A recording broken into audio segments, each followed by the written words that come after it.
Imagination करो कि तुम एक ऐसी पोस्ट एपोकैलिप्टिक दुनिया में जी रहे हो जहां पूरी जिंदगी तुम्हें कचरे की तरह ट्रीट किया गया हो। तुमने अपना पूरी फैमिली खो दी हो और फिर आखिर में तुम्हें पता चले कि तुम्हारा अवेकन टैलेंट पूरी ह्यूमैनिटी में सबसे ऊंचे लेवल का है। वो इंसान जिसके पास पूरी दुनिया को बचाने का चांस है। लेकिन सालों की ट्रेनिंग और सालों की लड़ाइयों के बाद जब तुम इस प्लैनेट का सबसे ताकतवर इंसान बन जाते हो, तब तुम्हें पता चलता है कि अर्थ पर हमला करने वाले मॉन्स्टर्स का लेवल तुमसे भी कहीं ज्यादा है। इतना ज्यादा कि तुम वहां तक पहुंच ही नहीं पाए। और दोस्तों, हमारा हीरो अभी बिल्कुल यही सब झेल रहा है। कहानी की शुरुआत आज से 100 साल पहले होती है। अचानक रहस्यमयी क्रीचर्स दुनिया भर में दिखाई देने लगे और उन्होंने इंसानों का कत्लेआम शुरू कर दिया। जो लोग मरते थे वो भी म्यूटेंट बनकर वापस उठ जाते और बाकी इंसानों पर हमला करने लगते। धीरे धीरे सिचुएशन पूरी तरह कंट्रोल से बाहर हो गई और पूरी दुनिया एक नरक बन गई। हर तरफ डिस्ट्रक्शन फैल चुका था। लेकिन इसी दौरान कुछ लोग अवेकन हुए। उन्हें अलग अलग पावर्स और टैलेंट्स मिले जिनकी मदद से उन्होंने कई बार म्यूटेंट्स को पीछे धकेला। समय बीतता गया और साल 2145 तक पहुंचते पहुंचते दुनिया भर के म्यूटेंट्स अचानक एक विशाल आर्मी में इकट्ठा हो गए। उन्होंने ह्यूमैनिटी की आखिरी डिफेंस लाइन को चारों तरफ से घेर लिया। विशाल मॉन्स्टर्स एक के बाद एक अवेकन वॉरियर्स को मार रहे थे। तभी शहर के बीचों बीच एक कई आंखों वाला जायंट मॉन्स्टर दिखाई दिया जिसने पूरे बैटलफील्ड में कियोस मचा दिया। ये चाइना की कैपिटल का आखिरी बैटलफील्ड था। वहां मौजूद था लेवल 3 डिवाइन मशीन आर्चर, उसके साथ लेवल 3 सायोनिक असिस्टेंट और लेवल 3 हेवी हैमर वॉरियर भी थे। आर्चर कहता है कि म्यूटेंट्स की संख्या लगातार बढ़ती जा रही है। वो बताता है कि लगभग सारे लेवल 1 और लेवल 2 अवेकन वॉरियर्स मारे जा चुके हैं। अगर यही हाल रहा तो जल्द ही लेवल 3 वॉरियर्स भी ज्यादा देर तक नहीं टिक पाएंगे। तभी आर्चर उन्हें सावधान रहने को कहता है क्योंकि उसके पास एक बैकअप प्लान है। उधर वो जायंट मॉन्स्टर अपने टेंटिकल्स फैलाते हुए उनकी तरफ बढ़ता है। कुछ ही सेकंड में उसके टेंटिकल्स तीनों को पकड़ लेते हैं और उन्हें सीधे अपने मुंह की तरफ खींचने लगते हैं। हेवी हैमर वॉरियर चिल्लाकर कहता है कि उसे थोड़ा धक्का दो, लेकिन सायोनिक असिस्टेंट घबराकर बताती है कि उस थर्ड ऑर्डर म्यूटेंट की लार साइकिक एनर्जी को सील कर देती है। अगर ऐसा है तो वे कुछ भी नहीं कर सकते। तीनों को लगने लगता है कि अब उनका अंत तय है। मॉन्स्टर का विशाल मुंह उनके सामने खुल चुका था और वे निगले जाने ही वाले थे। लेकिन तभी अचानक कोई बिजली की रफ्तार से वहां पहुंचता है और एक ही अटैक में उस मॉन्स्टर को टुकड़ों में काट देता है। पूरा मॉन्स्टर एक ही वार में खत्म हो जाता है। तीनों हैरान रह जाते हैं। उन्हें समझ नहीं आता कि आखिर हुआ क्या। जब वे जमीन पर गिरकर सामने देखते हैं तो एक इंसान उनकी रक्षा करते हुए हीरो की तरह खड़ा दिखाई देता है और वो कोई साधारण इंसान नहीं था। वो था ह्यूमैनिटी का सबसे शक्तिशाली डिवाइन टैलेंट होल्डर। वो लेजेंडरी स्वॉर्ड्समैन उनके सामने खड़ा था। तीनों तुरंत उसे पहचान लेते हैं और चिल्लाते हैं, लॉर्ड येनिंग। वे राहत की सांस लेते हैं और उसका धन्यवाद करते हैं कि वो उन्हें बचाने आ गया। लेकिन तभी आर्चर अचानक ऊपर देखकर चिल्लाता है। वो कहता है कि मास्टर येनिंग के सिर के ठीक ऊपर एक और म्यूटेंट मौजूद है। सब ऊपर देखते हैं। वहाँ एक ऐसी स्पीशीज खड़ी थी जिसे उन्होंने पहले कभी नहीं देखा था। एक फ्लाइंग ह्यूमैनॉइड म्यूटेंट जिसके पेट के बीचों बीच एक विशाल आई थी। उसके शरीर पर कई टेंटिकल्स, क्लॉज और डरावना ह्यूमैनॉइड शेप था। हेवी हैमर वॉरियर गुस्से में चिल्लाता है कि उस मॉन्स्टर की इतनी हिम्मत कैसे हुई कि वो मास्टर येनिंग के ऊपर खड़ा हो। वो जमीन से छलांग लगाता है और आर्चर के साथ मिलकर उस मॉन्स्टर पर हमला करने दौड़ पड़ता है। लेकिन जैसे ही वे उसके करीब पहुंचते हैं, मॉन्स्टर के पेट वाली आय उनकी तरफ घूम जाती है। अगले ही पल एक भयानक साइकिक वेव निकलती है और धड़ाम, एक ही अटैक में दोनों पूरी तरह खत्म हो जाते हैं। उनके शरीर ही नहीं बल्कि उनके आसपास की रियलिटी तक कट जाती है। सायोनिक असिस्टेंट ये देखकर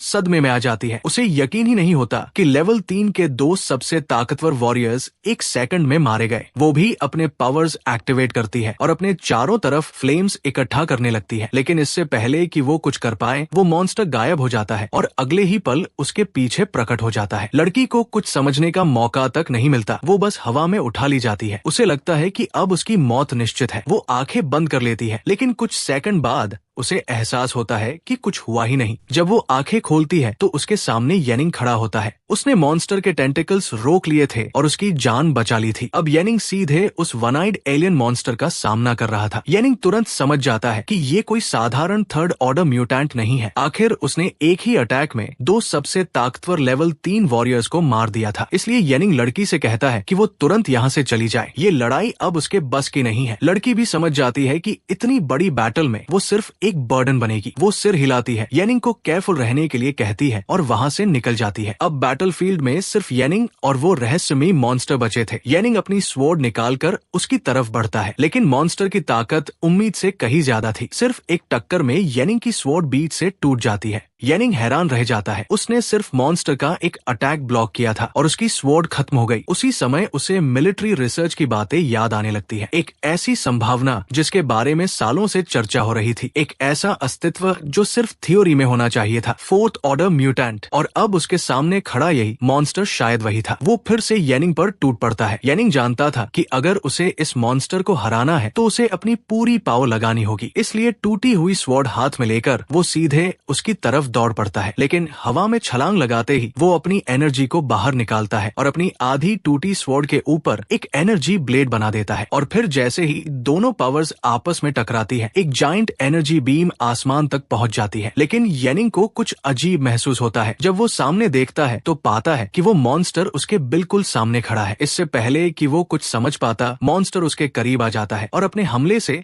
उसके सीने को आर पार कर देता है। येनिंग के हाथ से उसकी स्वॉर्ड छूट जाती है और वो पीछे की तरफ गिर पड़ता है। वो खुद से सवाल करता है कि क्या यही फोर्थ लेवल है, क्योंकि ऐसा लग रहा था कि फोर्थ लेवल की पावर के सामने इंसान अभी भी बेहद कमजोर है। मॉन्स्टर उसके ऊपर खड़ा होकर बस उसे देखता रहता है। वही येनिंग महसूस कर सकता था कि उसकी मौत करीब आ चुकी है। वो दुनिया को बचा नहीं पाया, आखिरकार वो नाकाम हो गया। तभी मॉन्स्टर के टेंटिकल्स उसकी तरफ बढ़ते हैं ताकि उसे पूरी तरह निगल सके। मरने से पहले येनिंग को अपनी पूरी जिंदगी की यादें फिर से याद आने लगती है। उधर कमांड सेंटर में मौजूद सभी लोग सदमे में थे। चाइना वॉर जोन की आखिरी उम्मीद डिवाइन टैलेंट येनिंग सचमुच हार चुका था। सभी सोच रहे थे कि आखिर वे इस हमले और कितनी देर तक रोक पाएंगे। उसी समय फोर्थ लेवल म्यूटेंट के आदेश पर मॉन्स्टर्स आगे बढ़ना शुरू कर देते हैं। वहाँ मौजूद एक आदमी सोचता है कि काश येनिंग को पहले खोज लिया गया होता और उसे ग्रो होने के लिए थोड़ा और समय मिला होता, शायद तब वे इस नाइटमेयर को रोक सकते थे। लेकिन अब बहुत देर हो चुकी थी। येनिंग और ह्यूमैनिटी दोनों साथ मरने वाले थे। तभी कमांडर्स घोषणा करते हैं कि उस वॉर थिएटर की सारी डिफेंस लाइंस गिर चुकी है, इसलिए थर्ड लेवल अवेकन वॉरियर्स को न्यूक्लियर वॉरहेड्स की मैक्सिमम पावर इस्तेमाल करने की अनुमति दे दी जाती है। अगर यही उनका अंत है तो वे सम्मान के साथ मरेंगे। ह्यूमैनिटी हमेशा कायम रहेगी। इसके बाद सभी अवेकन वॉरियर्स न्यूक्लियर वेपन्स लेकर मॉन्स्टर्स पर टूट पड़ते हैं। पूरी ह्यूमैनिटी अपनी जान कुर्बान करने के लिए तैयार हो जाती है ताकि उन मॉन्स्टर्स को खत्म किया जा सके। और फिर पूरा प्लैनेट एक भयानक एक्सप्लोजन में तबाह हो जाता है। लेकिन तभी कोई अचानक आंखें खोलता है। उसके कानों में एक न्यूज ब्रॉडकास्ट सुनाई देती है। आज कैलेंडर ईयर 00G1 का 6 नवंबर है। सेफ जोन नंबर 337 के कंस्ट्रक्शन प्लान की शुरुआत होने वाली है। जब लड़का पूरी तरह आंखें खोलता है तो दूसरी खबर सुनाई देती है। ईस्ट चाइना सी की सेफ रीजन नंबर 67 पर सी बीस्ट्स ने हमला कर दिया है। सभी सर्वाइवर से तुरंत इवैक्यूएशन करने का अनुरोध किया जाता है। येनिंग अचानक उठ बैठता है। उसका सिर भयंकर दर्द से फटा जा रहा था। वो हैरान था, क्या वो हारकर मर नहीं गया था? उसी समय बाहर दो लोग बात कर रहे थे। एक कहता है कि अब क्या करें, लगता है वो सचमुच जाग गया है। दूसरा जवाब देता है कि कुछ लोगों ने पहले ही कहा था कि वो टेस्ट पास नहीं कर पाएगा, शायद वायरस की वजह से बेहोश हो गया था। वो बताते हैं कि येनिंग बाहर टैलेंट टेस्ट देने आया था, अगर वो प्रॉब्लम बन गया तो उसे मार देना चाहिए। आखिर पैसे पहले ही मिल चुके हैं। इतना कहकर दोनों पिस्टॉल्स निकालते हुए येनिंग की तरफ बढ़ते हैं। उनमें से एक कहता है कि आखिर वो सिर्फ एक आम इंसान है, वो अवेकन ब्लड लाइन का डिसेंडेंट भी नहीं है। तभी येनिंग को एहसास होता है ये सब 3 साल पहले हुआ था। वो मरने के बाद 3 साल पीछे लौट आया था। यही वो दिन था जब उसने टैलेंट टेस्ट दिया था। अपनी पिछली जिंदगी में वो इस टेस्ट में फेल हो गया था, लेकिन अब उसे पता चल चुका था कि किसी ने रिजल्ट मैनिपुलेट किया था। उधर उनमें से एक आदमी चिल्लाता है कि ज्यादा बात मत करो और इसे अभी मार दो। लेकिन येनिंग मन ही मन सोचता है कि वो इन लोगों को दोबारा जीतने कैसे दे सकता है। अगले ही पल वो बिजली जैसी स्पीड से आगे बढ़ता है। वो पिस्तौल वाले आदमी के हाथ से गन छीन लेता है और एक ही मूव में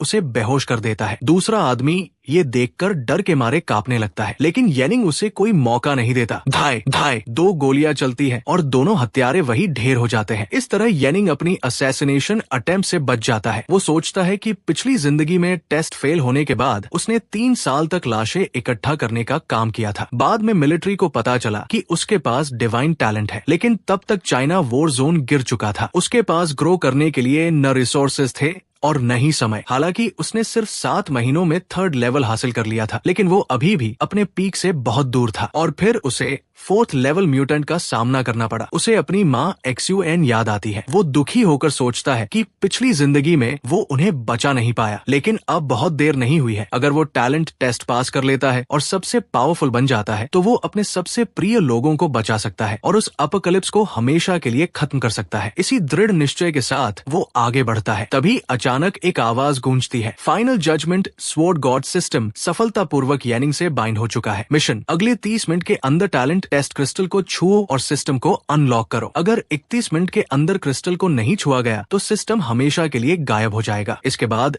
एक और सूचना आती है, सिस्टम अनलॉक होने के बाद आपकी किसी भी स्वॉर्ड स्किल की पावर 100 गुना बढ़ जाएगी और वो फोरबिडन SWRD स्किल में इवॉल्व हो जाएगी। येनिंग हैरान रह जाता है। ये उस अवेकनिंग सिस्टम से पूरी तरह अलग था जिसे वो अपनी पिछली जिंदगी में जानता था। वो सोचता है कि क्या यही उसकी गोल्डन फिंगर है? शायद रीबर्थ की वजह से उसकी किस्मत बदल गई है। लेकिन फिर वो सिर हिलाता है। जब तक वो स्ट्रॉन्गर बन सकता है उसे फर्क नहीं पड़ता कि सिस्टम कैसा है। सबसे पहले उसे टेस्ट पूरा करना होगा और ये पता लगाना होगा कि उसके खिलाफ साजिश किसने की थी। उधर काउंटडाउन लगातार चल रहा था, 31 मिनट, 30 मिनट, 29 मिनट। लेकिन तभी कुछ गार्ड्स वहाँ पहुँच जाते हैं। वे उसे रुकने का आदेश देते हैं और पूछते हैं कि वो कौन है। तुरंत सिक्योरिटी अलर्ट जारी कर दिया जाता है, एक इन्फेक्टेड व्यक्ति भाग निकला है, वही खड़े रहो, अपने हाथ सिर पर रखो। लेकिन येनिंग एक नजर में उनकी ताकत पहचान लेता है। उनका लीडर सिर्फ एक लो लेवल अवेकन था, जबकि बाकी सभी नॉर्मल इंसान थे। वो तुरंत फैसला करता है कि फिलहाल सबसे अच्छा तरीका यही है कि लीडर को अपने कब्जे में लेकर उससे मदद ली जाए। अगले ही पल वो गोली चलाता है। पहले गार्ड का हथियार उसके हाथ से उड़ जाता है। फिर येनिंग सीधा लीडर की तरफ दौड़ता है। वो इतनी स्पीड से मूव करता है कि पलक झपकते ही लीडर के पीछे पहुंच जाता है। लीडर डर के मारे जम जाता है। येनिंग उसे पकड़कर बाकी गार्ड्स की तरफ देखता है, कोई भी अपनी जगह से मत हिलना। अगर तुम में से किसी ने भी हरकत की तो मैं सबसे पहले इसी आदमी को मार दूंगा। ये सुनकर बाकी गार्ड्स घबरा जाते हैं। वे चिल्लाकर कहते हैं कि कैप्टन को छोड़ दो और उसे याद दिलाते हैं कि सेफ जोन के अंदर मिलिट्री पर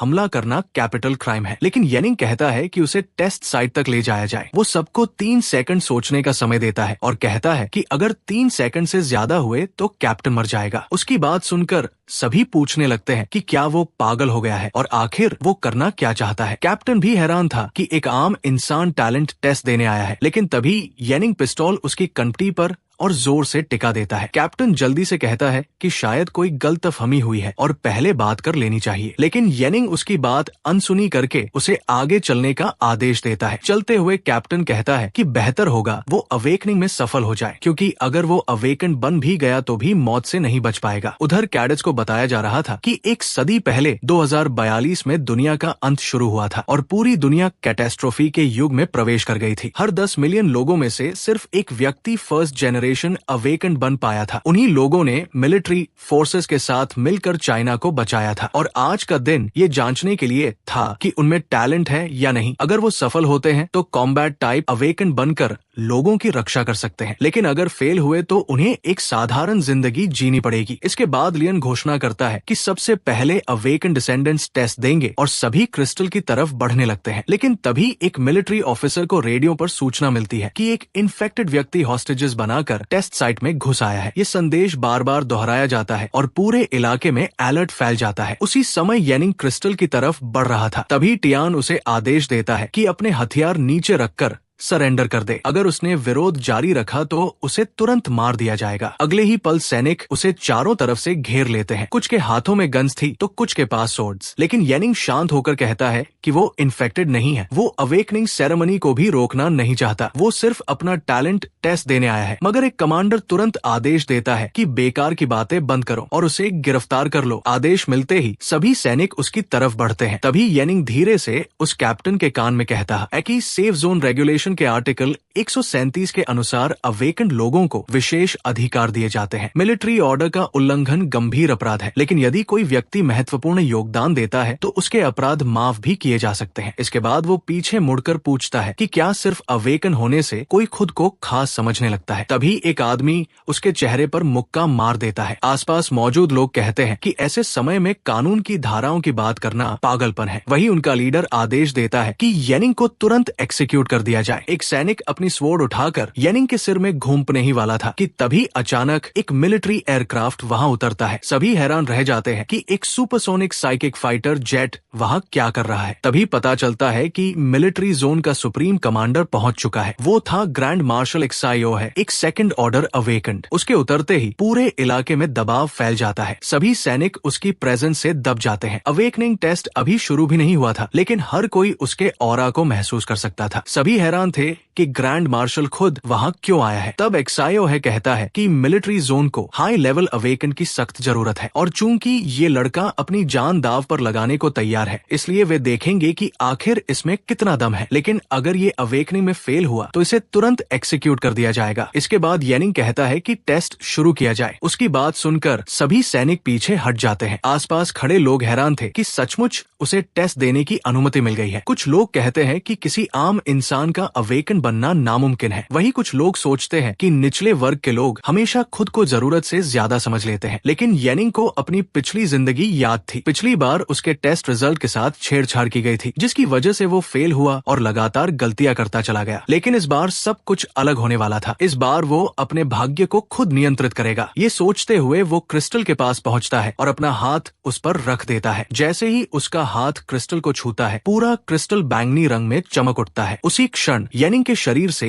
एक जबरदस्त प्रेशर निकलता है जो पूरे इलाके में फैल जाता है। एक्सायो है और वो कमांडर जिसने उसे मारने का आदेश दिया था, दोनों के चेहरे बदल जाते हैं। सभी लोग महसूस कर सकते थे कि येनिंग के शरीर से कितनी पावर निकल रही है। येनिंग स्पिरिचुअल एनर्जी को क्रिस्टल में भेजना शुरू करता है। तभी मशीन घोषणा करती है कि टैलेंट टेस्ट शुरू हो चुका है। Current talent level D। कुछ ही देर बाद उसका लेवल C हो जाता है, फिर उसका लेवल B तक पहुंच जाता है। लेकिन उसका लेवल बढ़ना यही नहीं रुकता। वो कमांडर जिसने येनिंग को एक्सिक्यूट करने का आदेश दिया था हैरान रह जाता है। उसे समझ नहीं आता कि येनिंग का टैलेंट लेवल लगातार क्यों बढ़ रहा है। वो सोचने लगता है कि क्या इस लड़के के पास हाई लेवल टैलेंट है। इसी बीच टैलेंट लेवल A तक पहुंच जाता है। येनिंग महसूस करता है कि स्पिरिचुअल एनर्जी उसके पूरे शरीर और ऑर्गन्स में भर रही है। ये एहसास बेहद शानदार था। उसे महसूस होता है कि क्रिस्टल अभी और ज्यादा स्पिरिचुअल एनर्जी स्वीकार कर सकता है, इसलिए वो और ज्यादा एनर्जी उसमें भरने लगता है। क्रिस्टल पहले से भी ज्यादा चमकने लगता है। आसपास मौजूद लोग हैरान रह जाते हैं। उन्हें समझ नहीं आता कि एक आम लड़के के पास अ क्लास टैलेंट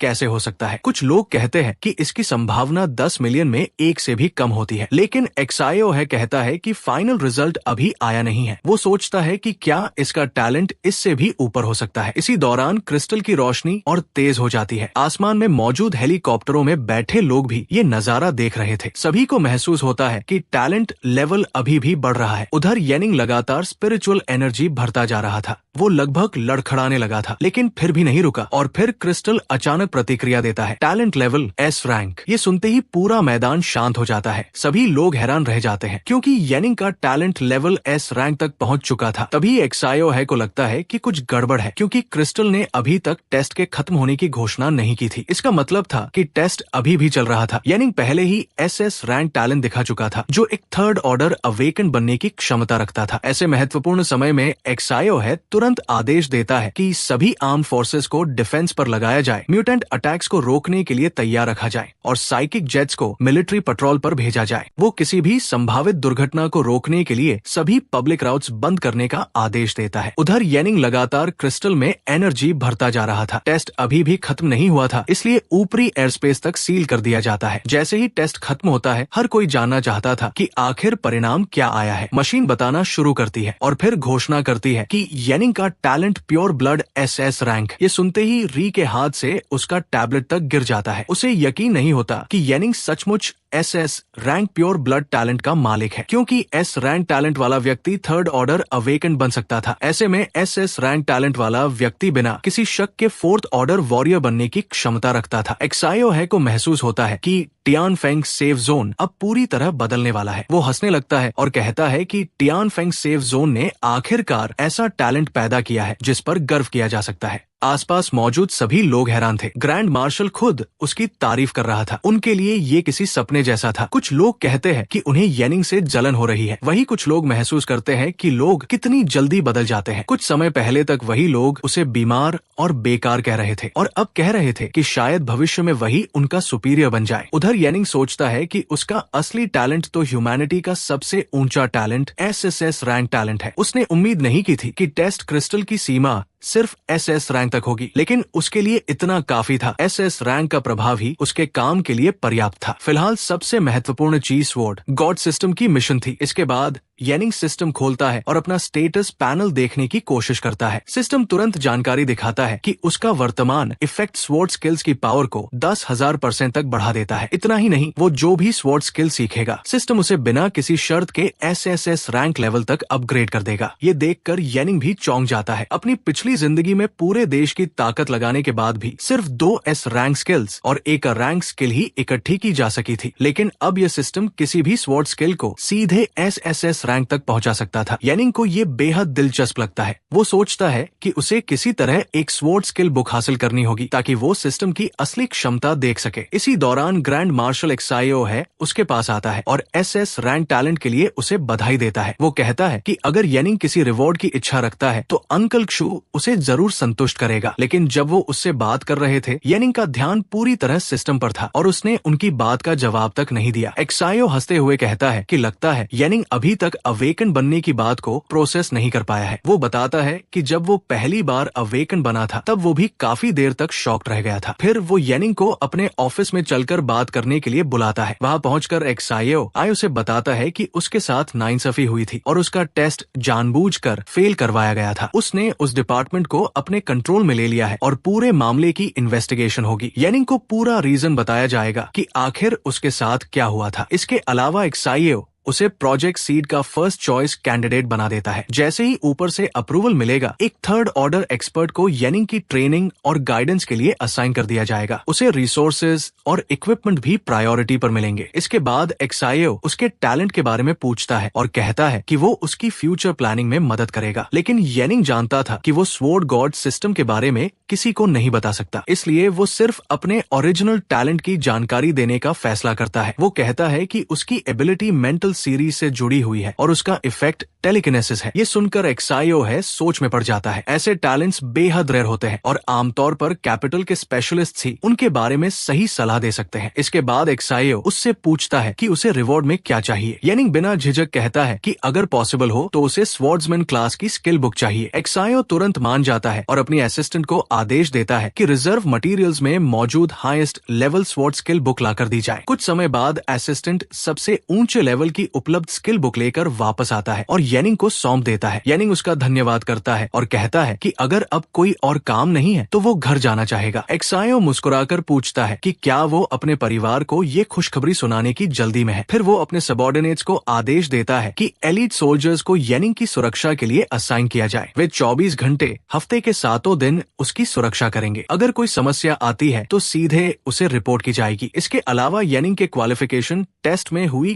गड़बड़ी की जांच का आदेश भी दिया जाता है। एक्साइयो कहता है कि उसे 24 घंटे के भीतर पूरी रिपोर्ट चाहिए, चाहे इसमें कोई भी शामिल हो, पहले उसे पकड़ लिया जाएगा। सभी लोग तुरंत आदेश मान लेते हैं। इसके बाद येनिंग टियानफेंग सेफ जोन के 6th रेफ्यूज में स्थित अपने घर की तरफ रवाना हो जाता है। उसके साथ कई मिलिट्री व्हीकल्स और सोल्जर्स भी जा रहे थे। रास्ते में जो भी उन्हें देखता हैरान रह जाता। जब वे उसके घर के पास पहुंचते हैं तो आसपास के लोग चौंक जाते हैं। येनिंग सैनिकों से कहता है कि वे यही रुक जाए क्योंकि वो अकेले घर जा सकता है, लेकिन आसपास मौजूद लोग उसे देखते ही हैरान रह जाते हैं। उन्हें यकीन नहीं होता कि येनिंग मिलिट्री व्हीकल में आया है। वे आपस में पूछने लगते हैं कि क्या वो कोई बड़ा आदमी बन गया है और आखिर उसके साथ इतने सारे सैनिक क्यों आए हैं। तभी येनिंग की नजर एक्सयूएन पर पड़ती है जो घर वापस लौट रही थी। उसके साथ उसकी छोटी बहन भी थी। जैसे ही येनिंग उन्हें देखता है उसे अपनी पिछली जिंदगी की याद आ जाती है। उसे याद आता है कि एक्सयूएन कैसे मरी थी। वो मन ही मन उससे माफी मांगता है क्योंकि पिछली जिंदगी में वो उसकी रक्षा नहीं कर पाया था, लेकिन इस जिंदगी में वो उसे कभी तकलीफ नहीं होने देगा, एक खरोंच तक नहीं आने देगा। उधर एक्सयूएन को कुछ समझ नहीं आता कि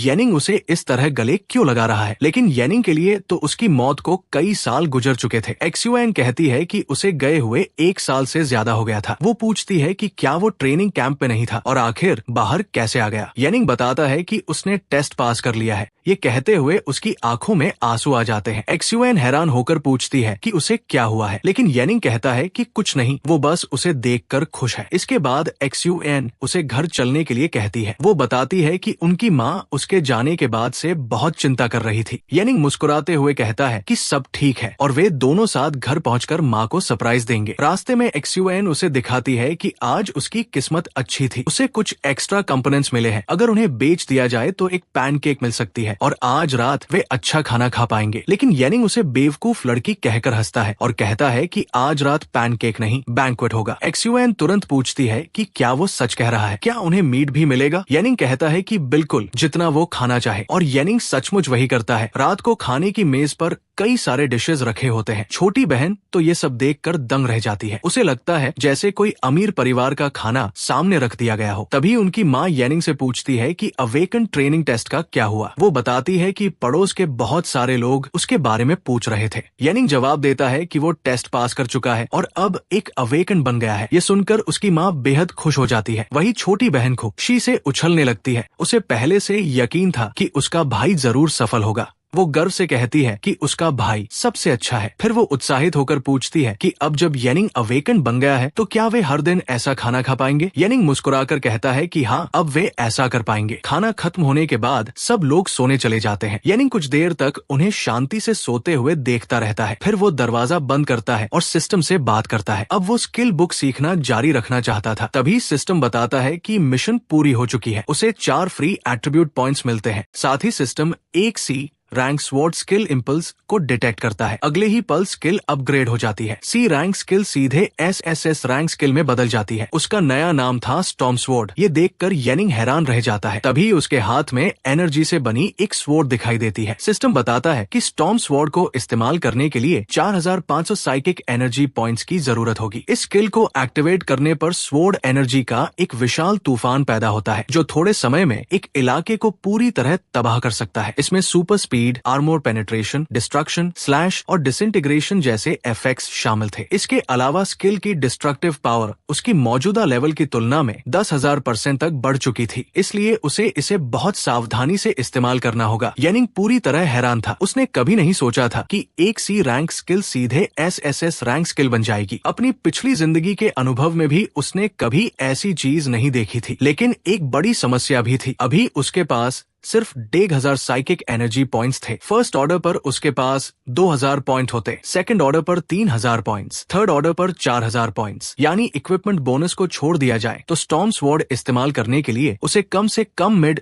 थर्ड ऑर्डर तक पहुंचना पड़ता। खुशकिस्मती से उसके टैलेंट की एक खास एबिलिटी काम आ गई। वो हर 48 घंटे में एक बार किसी स्किल को फ्री में इस्तेमाल कर सकता था, वरना अभी उसकी एनर्जी इतनी नहीं थी कि वो स्टॉर्म स्वॉर्ड को एक बार भी चला सके। इसके बाद येनिंग को एक और समस्या समझ आती है। स्वॉर्ड गॉड सिस्टम उससे जुड़ी जानकारी किसी और को बताने की अनुमति नहीं देता था। इसका मतलब था कि वो अपनी स्किल्स और पावर का असली सोर्स किसी को नहीं बता सकता। यानी सेकंड ऑर्डर तक पहुंचने से पहले उसे कोशिश करनी होगी कि स्टॉर्म स्वॉर्ड किसी और के सामने इस्तेमाल न करे। साथ ही प्रोजेक्ट सीड और कमांडर की निगरानी को देखते हुए उसके लिए मुसीबतों से दूर रहना ही बेहतर था। फिर भी उसके अंदर उत्साह था। इतनी हाई रैंक स्वॉर्ड स्किल उसकी पिछली जिंदगी में भी कभी नहीं थी। वो इसे जल्द से जल्द आजमाना चाहता था। तभी उसे आर्मी की टेस्ट डंजन्स याद आती है। अपोकलिप्स आने के बाद स्पिरिचुअल एनर्जी पूरी दुनिया में फैल गई थी और हर जगह रैंडम डंजन्स दिखाई देने लगी थी। अवेकन लोग उनमें जाकर एक्सप्लोरेशन और रिसर्च करते थे। समय के साथ ह्यूमैनिटी ने डंजन्स के बारे में काफी जानकारी हासिल कर ली थी। खासकर आर्मी ने इस पर बहुत सारे रिसोर्सेज खर्च किए थे और ट्रेनिंग डंजन्स विकसित की थी। इन डंजन्स का इस्तेमाल रियल कॉम्बैट ट्रेनिंग के लिए किया जाता था। नेचुरल डंजन से अलग टेस्ट डंजन्स में अगर किसी को जानलेवा खतरा महसूस होता तो वो तुरंत बाहर निकल सकता था, इसलिए उन्हें सबसे सुरक्षित ट्रेनिंग ग्राउंड माना जाता था। येनिंग को तुरंत समझ आ गया कि स्टॉर्म स्वॉर्ड को टेस्ट करने के लिए इससे बेहतर जगह नहीं हो सकती, इसलिए वो टियान फेंग सेफ जोन की टेस्ट डंजन फैसिलिटी में पहुंच जाता है। वहां पहुंचकर वो लो लेवल सोलो डंजन खोलने के लिए कहता है। उसके लिए कोई भी डंजन चलेगी। उधर फैसिलिटी का कर्मचारी उसे देखकर हैरान रह जाता है। आखिर सामने वही येनिंग खड़ा था जिसके एसएस रैंक मेंटल टैलेंट की खबर उड़कर पूरे सेफ जोन में फैल चुकी थी। उसे याद था कि ग्रैंड मार्शल एक्सायो ने पहले ही आदेश दिया था कि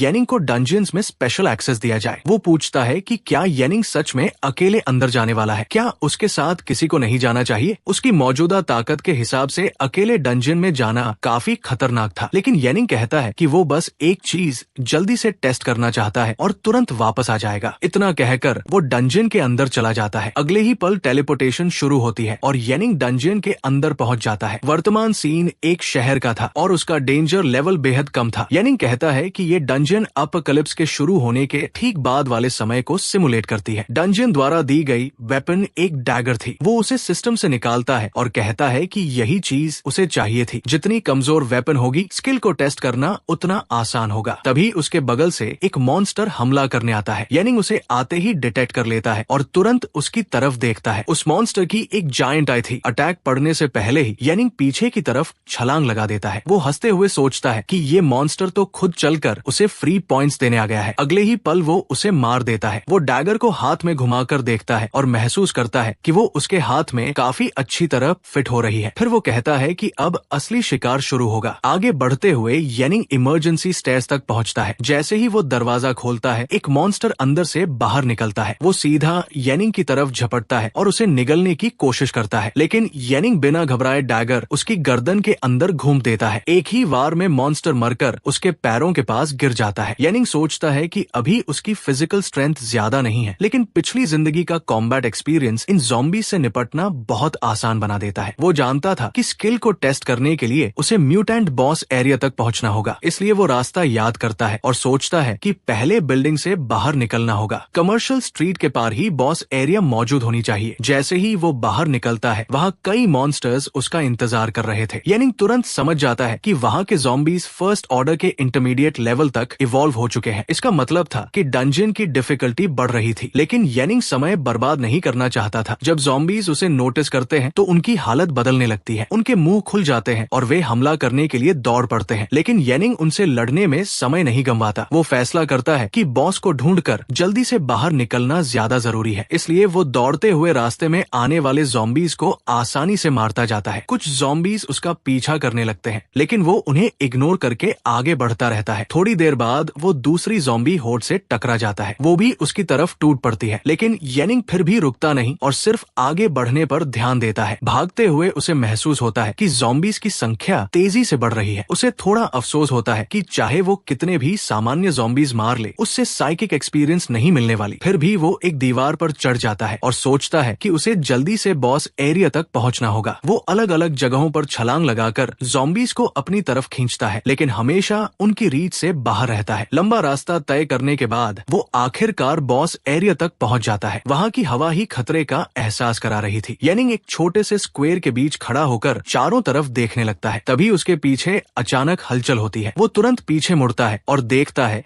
कि एक जायंट मॉन्स्टर उसके ठीक पीछे उतर चुका है। वो था कॉर्प्स डिवारा, इस डंजन का बॉस और फर्स्ट ऑर्डर पीक म्यूटेंट। येनिंग उसकी स्पीड देखकर हैरान रह जाता है। मॉन्स्टर का अटैक आते ही वो पीछे की तरफ कूदकर उससे बच जाता है। वो सोचता है कि सामान्य हालात में फर्स्ट ऑर्डर पीक म्यूटेंट से लड़ने के लिए कम से कम 3 फर्स्ट ऑर्डर अवेकन चाहिए होते हैं, और अगर ये टेस्ट डंजन न होती तो उसके पिछले जम का अनुभव भी उसके मौजूदा ऑर्डर गैप को पूरा नहीं कर पाता। समस्या सिर्फ बॉस नहीं था, उसके आसपास बड़ी संख्या में ज़ॉम्बीज भी मौजूद थे जो कॉर्प्स डिवारर की रक्षा कर रहे थे। वे सब एक साथ येनिंग की तरफ दौड़ पड़ते हैं। येनिंग सोचता है कि ऐसी स्थिति से बचकर निकलना भी किसी फर्स्ट ऑर्डर एलिट स्क्वाड के लिए आसान नहीं होगा। अगर स्टॉर्म स्वॉर्ड उसकी उम्मीद जितनी मजबूत नहीं निकली तो उसे तुरंत भागना पड़ेगा। इसके बाद वो तेजी से कॉर्प्स डिवारर के शरीर पर चढ़ता है और एक छलांग लगाकर उसके सिर के ऊपर पहुंच जाता है। वहीं खड़े होकर वो स्टॉर्म स्वॉर्ड एक्टिवेट करने की तैयारी करता है। वो सोचता है कि अगर स्किल उम्मीद के मुताबिक काम नहीं करती तो चाहे कितना भी शर्मनाक क्यों न हो, उसे डंजन छोड़कर भागना पड़ेगा। अगले ही पल स्किल पूरी तरह तैयार हो जाती है। येनिंग स्टॉर्म स्वॉर्ड छोड़ देता है और फिर पूरा इलाका स्वॉर्ड एनर्जी के तूफान में डूब जाता है। एक ही अटैक में सब कुछ मिट जाता है। जब धूल बैठती है तो वहाँ एक भी मॉन्स्टर खड़ा नहीं बचा था। येनिंग खुद हैरान रह जाता है। उसने नहीं सोचा था कि स्टॉर्म स्वॉर्ड इतनी खतरनाक होगी। अगर वो खुद टेस्ट न करता तो शायद इसकी असली ताकत का अंदाजा भी नहीं लगा पाता, और अभी तो वो सिर्फ ऑर्डर 0 पर था। मतलब भविष्य में इसकी ताकत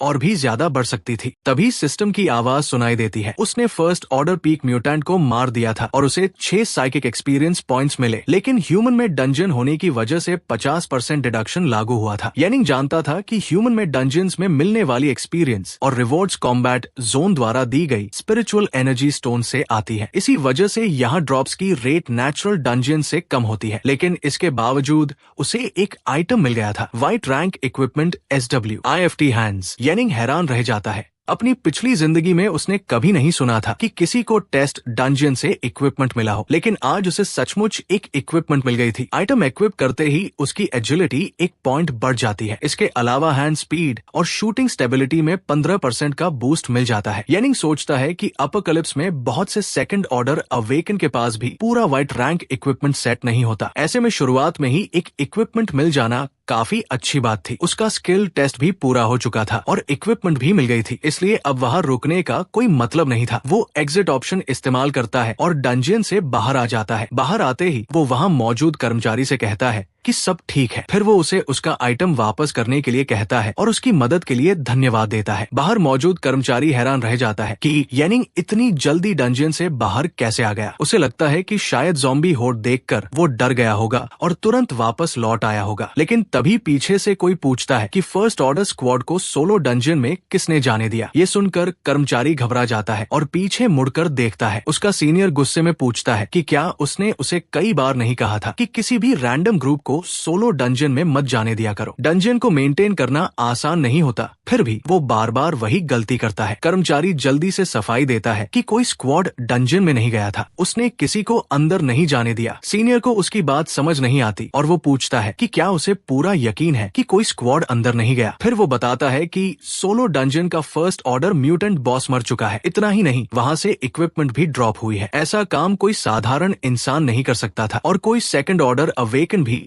इतनी छोटी टेस्ट डंजन में आने की जहमत नहीं उठाएगा। तब कर्मचारी बताता है कि थोड़ी देर पहले सिर्फ येनिंग अंदर गया था। उसने कहा था कि वो बस कुछ टेस्ट करना चाहता है। ये सुनकर सीनियर कुछ पल के लिए चुप हो जाता है। उसे समझ नहीं आता कि क्या येनिंग ने सच में अकेले डंजन बॉस को मार दिया। असल में येनिंग सिर्फ स्किल की ताकत टेस्ट करना चाहता था, लेकिन बॉस भी उसी के साथ खत्म हो गया। उधर येनिंग एक अजीब सी गली से होकर गुजर रहा था। वहाँ कई लोग अलग अलग चीजें बेच रहे थे। कोई 7.5 किलो गेहूं के बदले हथियार दे रहा था और साथ में 20 गोलियां फ्री देने की बात कर रहा था। कोई तली हुई मैंटिस बेच रहा था और उसकी कीमत सिर्फ 1 क्रेडिट पॉइंट बता रहा था। ये सब देखकर येनिंग समझता है कि भले ही वो फर्स्ट ऑर्डर पीक म्यूटेंट्स को आसानी से मार सकता है, लेकिन दुनिया की हालत अभी भी अच्छी नहीं है। तभी एक लड़का चिल्लाता है कि सब लोग जल्दी हट जाए क्योंकि पुलिस आ रही है। कुछ ही देर में पुलिस वहाँ पहुँच जाती है और लोगों को हटने का आदेश देती है। साथ ही वो कुछ बच्चों पर भी नजर रखने को कहती है। येनिंग ये सब देखकर सोचता है कि 1 साल बाद होने वाली तबाही की तुलना में ये सब कुछ भी नहीं है। उसकी यादों के अनुसार सिर्फ 10 दिनों बाद टियानफेंग सिटी के पुराने इलाके में ज़ॉम्बी आउटब्रेक होने वाला था। वो आउटब्रेक इतना खतरनाक होगा कि पूरे टियानफेंग सेफ जोन के लिए बड़ा खतरा बन जाएगा और भविष्य में थर्ड ऑर्डर म्यूटेंट्स की विशाल संख्या पूरे सेफ जोन को राख में बदल देगी। ये सोचकर येनिंग को XUN और अपनी माँ की याद आती है। वो जानता था कि दोनों अभी भी खतरे में है, इसलिए उसे जितनी जल्दी हो सके उतना मजबूत बनना होगा। उधर कैपिटल सेफ जोन के मिलिट्री हेडक्वार्टर्स में एक मीटिंग चल रही थी। वहाँ मौजूद लोग टियानफेंग सेफ जोन में मिले SS रैंक टैलेंट की खबर पर चर्चा कर रहे थे। सभी लोग हैरान थे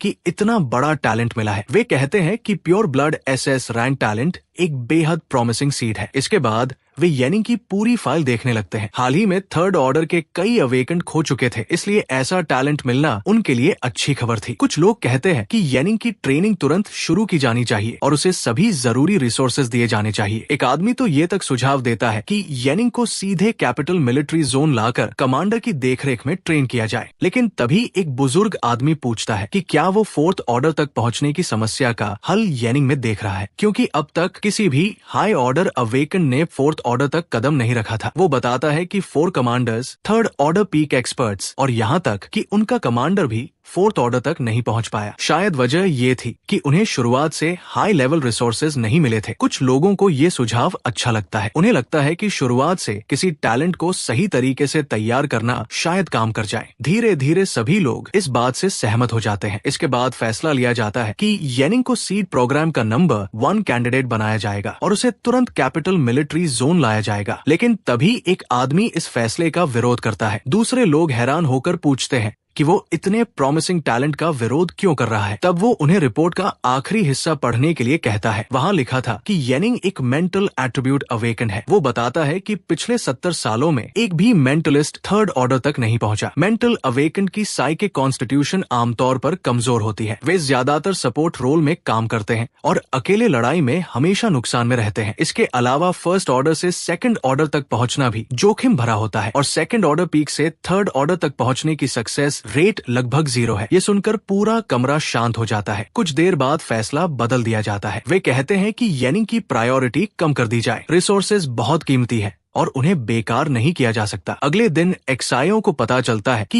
येनिंग को सीड प्रोजेक्ट से हटा दिया गया है और उसकी प्रायोरिटी भी घटा दी गई है। ऊपर के लोग मान चुके थे कि मेंटल एबिलिटीज वाले लोग थर्ड ऑर्डर तक नहीं पहुंच सकते, इसलिए येनिंग की पोटेंशियल रेटिंग को दोबारा जांचकर रैंक या उससे भी नीचे माना जा रहा था। उनकी नजर में येनिंग अब बड़े इन्वेस्टमेंट के लायक नहीं था। तभी एक्साइओ की असिस्टेंट पूछती है कि क्या येनिंग के लिए जो बेनिफिट्स पहले तय किए गए थे उन्हें जारी रखा जाए। एक्साइओ जवाब देता है कि ऊपर से साफ आदेश आ चुका है। हायर अप्स का मानना है कि येनिंग में ज्यादा पोटेंशियल नहीं है, इसलिए उसके पुराने बेनिफिट्स कैंसिल कर दिए जाएं और उसकी सुरक्षा के लिए भेजे गए लोगों को भी वापस बुला लिया जाए। लेकिन तभी एक आदमी पूछता है कि येनिंग के टैलेंट टेस्ट में जो छेड़छाड़ की गई थी उसकी इन्वेस्टिगेशन का क्या होगा। एक्साइओ कहता है कि उन्होंने इन्वेस्टिगेशन सिर्फ इसलिए शुरू की थी क्योंकि येनिंग में पोटेंशियल दिखा था, लेकिन अब जब पोटेंशियल ही नहीं बचा तो इन्वेस्टिगेशन करने की क्या जरूरत है। ये बात जल्दी ही येनिंग तक पहुंचा दी जाती है। उसे बताया जाता है कि कैपिटल के एक्सपर्ट्स के हिसाब से उसका पोटेंशियल सेकंड ऑर्डर तक ही सीमित है, इसलिए सेफ जोन ने उसके सारे बेनिफिट्स वापस ले लिए हैं। उसे अवेकनिंग प्रोग्राम से भी हटा दिया गया है और सभी डिपार्टमेंट्स को इसकी सूचना दे दी गई है। येनिंग ये सुनकर हैरान रह जाता है। उसका टैलेंट तो SSS रैंक है, यहाँ तक कि क्रिस्टल में SS रैंक दिखना भी काफी होना चाहिए था। लेकिन कुछ देर बाद उसे पूरी बात समझ आ जाती है। इस समय मेंटल अवेकन को लगभग बेकार माना जाता था। किसी को नहीं पता था कि फोर्थ ऑर्डर तक पहुंचने के लिए मेंटल कल्टिवेशन कितनी जरूरी है। येनिंग एक पल के लिए सोचता है कि क्या उसे कैपिटल जाकर सच्चाई बता दे, लेकिन फिर वो ये ख्याल छोड़ देता है बिना सबूत के कोई उसकी बात पर यकीन नहीं करेगा। इसलिए अभी सबसे जरूरी काम था जल्दी से जल्दी अपनी ताकत बढ़ाना। उसके पास स्वॉर्ड गॉड सिस्टम और स्टॉर्म स्वॉर्ड जैसी स्किल्स थी। इस जिंदगी में उसकी शुरुआत पिछली जिंदगी से कहीं बेहतर थी, इसलिए वो फैसला करता है कि अब म्यूटेंट्स का शिकार शुरू करने का समय आ गया है। इसी सोच के साथ वो वाइल्ड फॉरेस्ट की तरफ निकल पड़ता है। वहाँ पहुँचते ही 2 लड़के उसे रोक लेते हैं। वे येनिंग से पूछते हैं कि क्या वो उनकी टीम में शामिल होना चाहेगा। वे फर्स्ट ऑर्डर म्यूटेंट्स का शिकार करने जा रहे थे। सक्सेस होने पर क्रेडिट पॉइंट्स का हिस्सा भी मिलेगा। साथ ही वे कहते हैं कि उनके साथ सेफ्टी की कोई चिंता नहीं है, लेकिन येनिंग मना कर देता है। वो कहता है कि फर्स्ट ऑर्डर म्यूटेंट से मिलने वाली साइकिक एक्सपीरियंस पहले ही कम होती है। अगर उसे कई लोगों में बांट दिया जाए तो उसके हिस्से में कुछ नहीं आएगा। ये सुनकर दोनों लड़के नाराज हो जाते हैं। वे कहते हैं कि वे उसकी मदद करना चाहते थे, लेकिन न उसे कोई कदर ही नहीं है। सिर्फ अवेकन बन जाने से कोई इतना घमंडी नहीं हो जाता। येनिंग उनकी तरफ ठंडी नजर से देखता है और उन्हें वहाँ से निकल जाने को कहता है। उसकी आंखें देखकर दोनों लड़कों को ऐसा लगता है जैसे कोई खूंखार बीस्ट उन्हें घूर रही हो। उन्हें तुरंत समझ आ जाता है कि ये कोई साधारण लड़का नहीं है। आखिरकार वे पीछे हट जाते हैं और येनिंग को अकेला छोड़ देते हैं। फॉरेस्ट के अंदर पहुंचकर येनिंग को अपनी पिछली जिंदगी की बातें याद आती है। उसे याद था कि कॉर्प्स फॉरेस्ट टियानफेंग सेफ जोन के बाहर की सबसे खतरनाक जगहों में से एक है। अगर उसे सही याद था तो यहाँ 2 फर्स्ट ऑर्डर म्यूटेंट्स मौजूद थे। उनमें से एक फर्स्ट ऑर्डर पीक म्यूटेंट था। 0 ऑर्डर से फर्स्ट ऑर्डर में जाने के लिए उसे 3 फर्स्ट ऑर्डर म्यूटेंट्स मारने थे।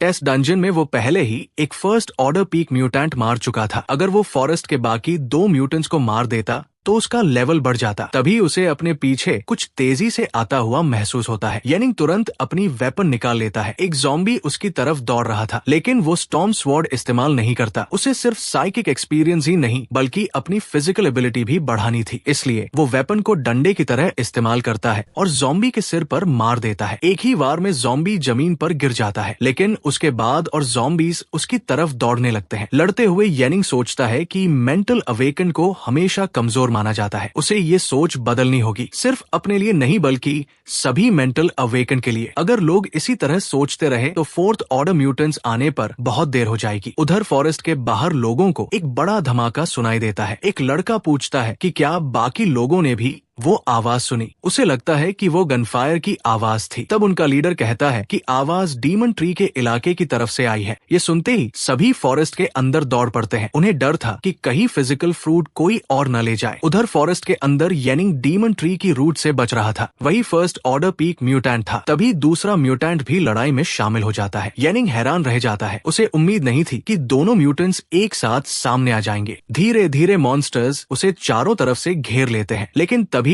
उसे कुछ अजीब महसूस होता है। वो सोचता है कि दूसरा म्यूटेंट आखिर है कहाँ। उसकी आंखों के सामने सिर्फ डीमन ट्री ही दिखाई दे रही थी। जो कुछ वो देख सकता था और महसूस कर सकता था उसमें सिर्फ एक ही मॉन्स्टर था, लेकिन उसे यकीन था कि कुछ गड़बड़ है। अगले ही पल डीमन ट्री की अनगिनत रूट्स उसकी तरफ टूट पड़ती है और येनिंग चारों तरफ से उन रूट्स के हमले में फंस जाता है। येनिंग देखता है कि मॉन्स्टर बहुत तेज है और लगातार उसके अटैक से बचते हुए पीछे हट जाता है, लेकिन उसे समझ नहीं आता कि दूसरा मॉन्स्टर आखिर कहाँ गया। तभी डीमन ट्री फिर उसकी तरफ झपटता है और येनिंग मुश्किल से उसके अटैक से बच पाता है। वो हैरान हो जाता है कि इतना बड़ा मॉन्स्टर इतनी तेजी से कैसे कूद सकता है। दूसरा मॉन्स्टर अभी भी दिखाई नहीं देता और येनिंग सोचता है कि शायद वो छिपकर अटैक करने का मौका ढूंढ रहा है। डीमन ट्री लगातार हमला करता रहता है और येनिंग समझ जाता है कि अब उसके पास सोचने या डॉज करने का समय नहीं है। उसे सामने से ही इसका सामना करना होगा। वो अटैक रोकने के लिए आगे बढ़ता है, लेकिन तभी उसे डीमन ट्री के शरीर पर कुछ अजीब दिखाई देता है। ऐसा लग रहा था जैसे कोई शेल जैसी चीज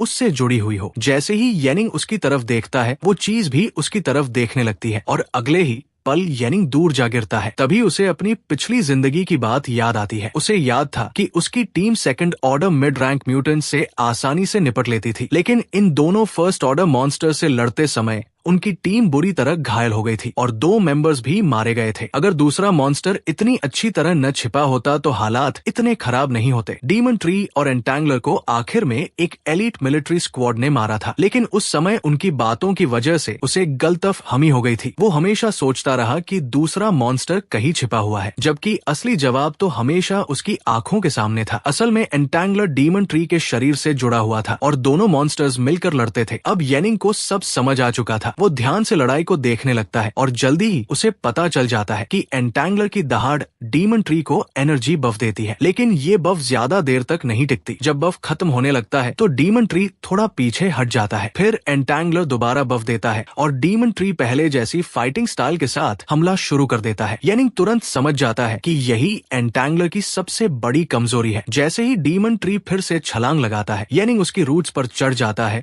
और सीधा उसके चेहरे तक पहुंच जाता है। तभी उसे ठुड्डी के नीचे छिपा हुआ एंटैंगलर दिखाई देता है, लेकिन वो रुकता नहीं और सीधा अटैक कर देता है। उसकी डैगर एंटैंगलर के कोर में घुस जाती है। कोर टूट जाता है। एंटैंगलर बाहर निकलने की कोशिश करता है, लेकिन येनिंग जानता था कि ट्री से अलग होने के बाद एंटैंगलर बेहद कमजोर हो जाता है, इसलिए वो उसे कोई मौका नहीं देता और अगले ही पल उसे खत्म कर देता है। एंटैंगलर के मरते ही डीमन ट्री जोर जोर से चीखने लगता है। उसका शरीर सिकुड़ने लगता है और उसकी ताकत तेजी से कम होने लगती है। येनिंग अपनी डैगर में और पावर भरता है और सामने की हर चीज को काटना शुरू कर देता है, लेकिन वो फिर भी हैरान था क्योंकि एंटैंगलर का बफ खत्म होने के बाद भी demon tree first order peak mutant जितना मजबूत था। येनिंग डैगर कसकर पकड़ता है और डीमन ट्री पर टूट पड़ता है। डीमन ट्री आखिरी बार पलटवार करने की कोशिश करता है, लेकिन येनिंग लगातार उसे काटता रहता है जब तक कि विशाल डीमन ट्री सिर्फ एक छोटे से तने जैसा नहीं रह जाता। येनिंग कहता है कि अब और लड़ने की जरूरत नहीं है। इसके बाद वो फाइनल अटैक करता है। उसकी डैगर डीमन ट्री की दोनों आंखों को भेद देती है। डीमन ट्री दर्द से चीखता है और अगले ही पल उसका पूरा शरीर फटकर बिखर जाता है। सिस्टम की आवाज आती है, mid rank first order mutant entangler defeated, psychic experience gained, first order peak mutant demon tree defeated, psychic experience gained. इसके बाद कई ड्रॉप्स सामने दिखाई देने लगते हैं। White demon tree bark, white deadwood armour, white giant claw, psychic fruit, corpse fruit.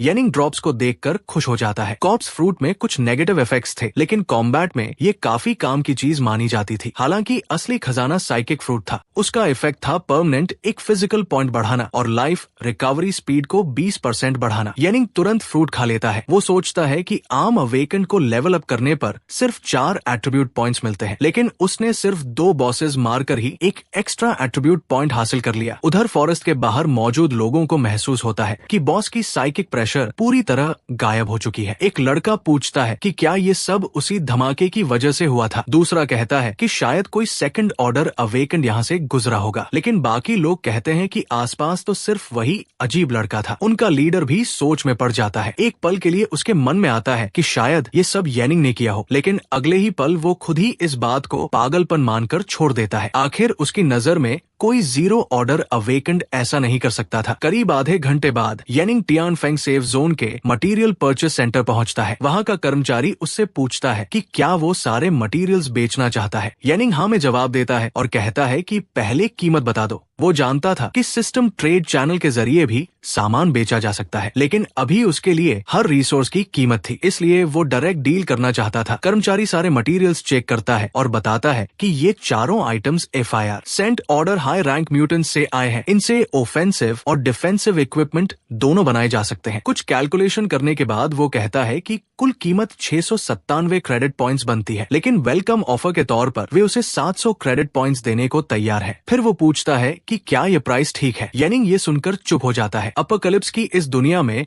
700 credit points कोई छोटी रकम नहीं थी। 700 क्रेडिट पॉइंट्स से 200 किलो से ज्यादा मीट खरीदा जा सकता था, या फिर 7 से 8 मर्सनरीज की पूरी टीम हायर की जा सकती थी। ये सच में बहुत बड़ी रकम थी। येनिंग कहता है कि कोई दिक्कत नहीं है और वो डील मान लेता है। लड़की बताती है कि क्रेडिट पॉइंट्स उसके अकाउंट में ट्रांसफर कर दिए गए हैं और वो अपना बैलेंस चेक कर सकता है। तभी दुकानदार कहता है कि वे लोग इक्विपमेंट, सप्लाईज, फायर आर्म्स और कस्टम ऑर्डर्स तक हैंडल करते हैं। फिर वो पूछता है कि क्या येनिंग को मार्केट से और कुछ चाहिए। येनिंग पूछता है कि क्या उनके पास कोई स्किल बुक है, खासकर स्वॉर्ड टेक्निक की। दुकानदार कहता है कि स्वॉर्ड स्किल बुक्स तो हैं, लेकिन सिर्फ लो रैंक वाली। पूरे टियानफेंग सेफ जोन में D रैंक से ऊपर की स्वॉर्ड स्किल मिलना लगभग नामुमकिन है। लड़की 3 स्किल बुक्स निकाल कर दिखाती है। पहली थी D रैंक एंग्री स्लैश, जो कुछ एनर्जी और मेंटल पावर खर्च करके चार्ज्ड अटैक करती थी और 1.2x स्ट्रेंथ डैमेज देती थी। दूसरी थी क्विक ट्रेस स्लैश, जो स्वॉर्ड पाथ को फॉलो करते हुए अटैक स्पीड बढ़ाती थी और पहला अटैक 120% एजिलिटी डैमेज देता था। तीसरी थी मल्टीपल स्लैश, जो ज्यादा एनर्जी और मेंटल पावर खर्च करके 3 तेज कट्स करती थी। हर अटैक 0.6x स्ट्रेंथ डैमेज देता था और अतिरिक्त ब्लीडिंग इफेक्ट होने का चांस भी था। येनिंग एक नजर में समझ जाता है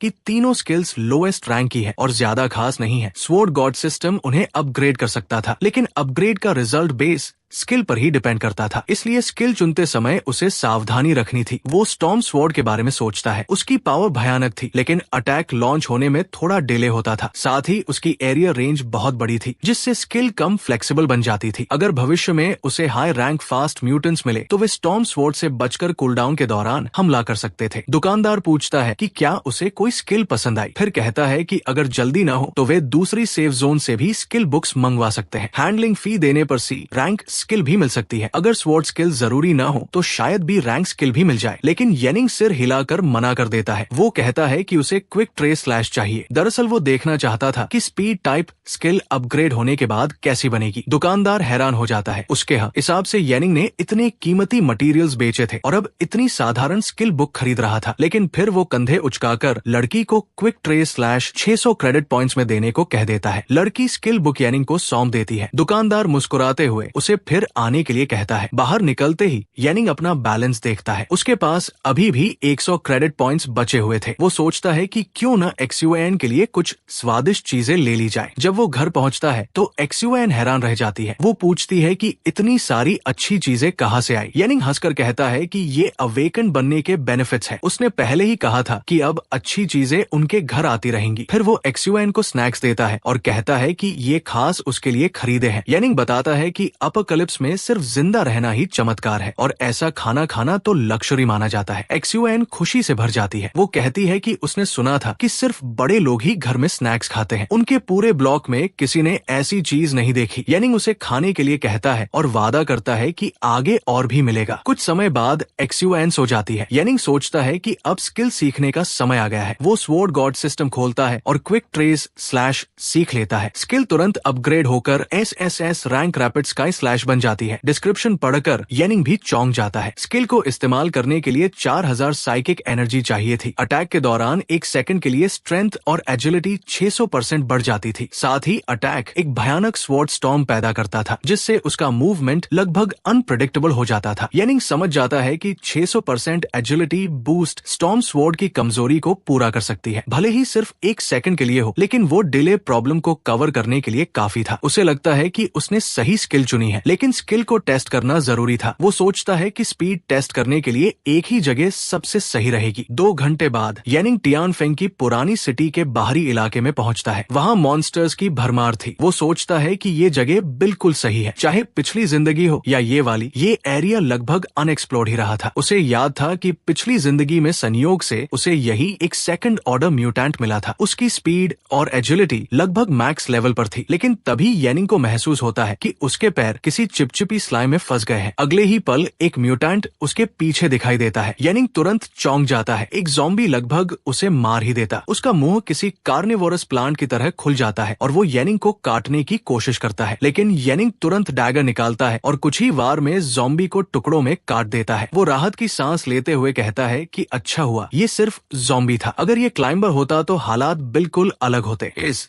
जहरीली गंदगी में लड़ना वैसे ही हार्ड मोड जैसा था, लेकिन येनिंग को पता नहीं था कि असली क्लाइंबर पहले से ही दूर कहीं छिपा हुआ उसे देख रहा था। येनिंग पर तभी हमला हो जाता है। उसे याद आता है कि पिछली जिंदगी में जब उसने क्लाइंबर का सामना किया था, तब वो पहले से सेकंड ऑर्डर में था, फिर भी उसे बुरी तरह हराया गया था। अभी उसकी मौजूदा हालत में वो बस थोड़ा सा धीमा पड़ेगा और क्लाइंबर उसे टुकड़ों में काट देगा। वो अपनी याददाश्त पर भरोसा करते हुए सोचता है कि क्लाइंबर यही कहीं छिपा होना चाहिए। तभी उसकी नजर पास की लोहे की ग्रिल्स पर पड़ती है। वो उन्हें काटते हुए सोचता है कि शायद पिछली जिंदगी में उसने इस जगह पर ध्यान नहीं दिया था। ऐसा लग रहा था जैसे इन्हें ट्रैप की तरह इस्तेमाल किया जा सकता हो। उधर जब वो ये सब कर रहा था, तभी एक हिडन एलीट मॉन्स्टर उसके पीछे प्रकट हो जाता है। मॉन्स्टर सीधे उसकी तरफ झपटता है, लेकिन येनिंग किसी तरह अटैक से बच जाता है। वो समझ जाता है कि क्लाइंबर के दोबारा आने से पहले उसे इस एलीट मॉन्स्टर को खत्म करना होगा। उसे लगता है कि गलती से फंसा हुआ ये ट्रैप अब उसके काम आ सकता है, लेकिन तभी उसके पीछे कुछ और दिखाई देता है। येनिंग का चेहरा बदल जाता है। सिस्टम अलर्ट देता है,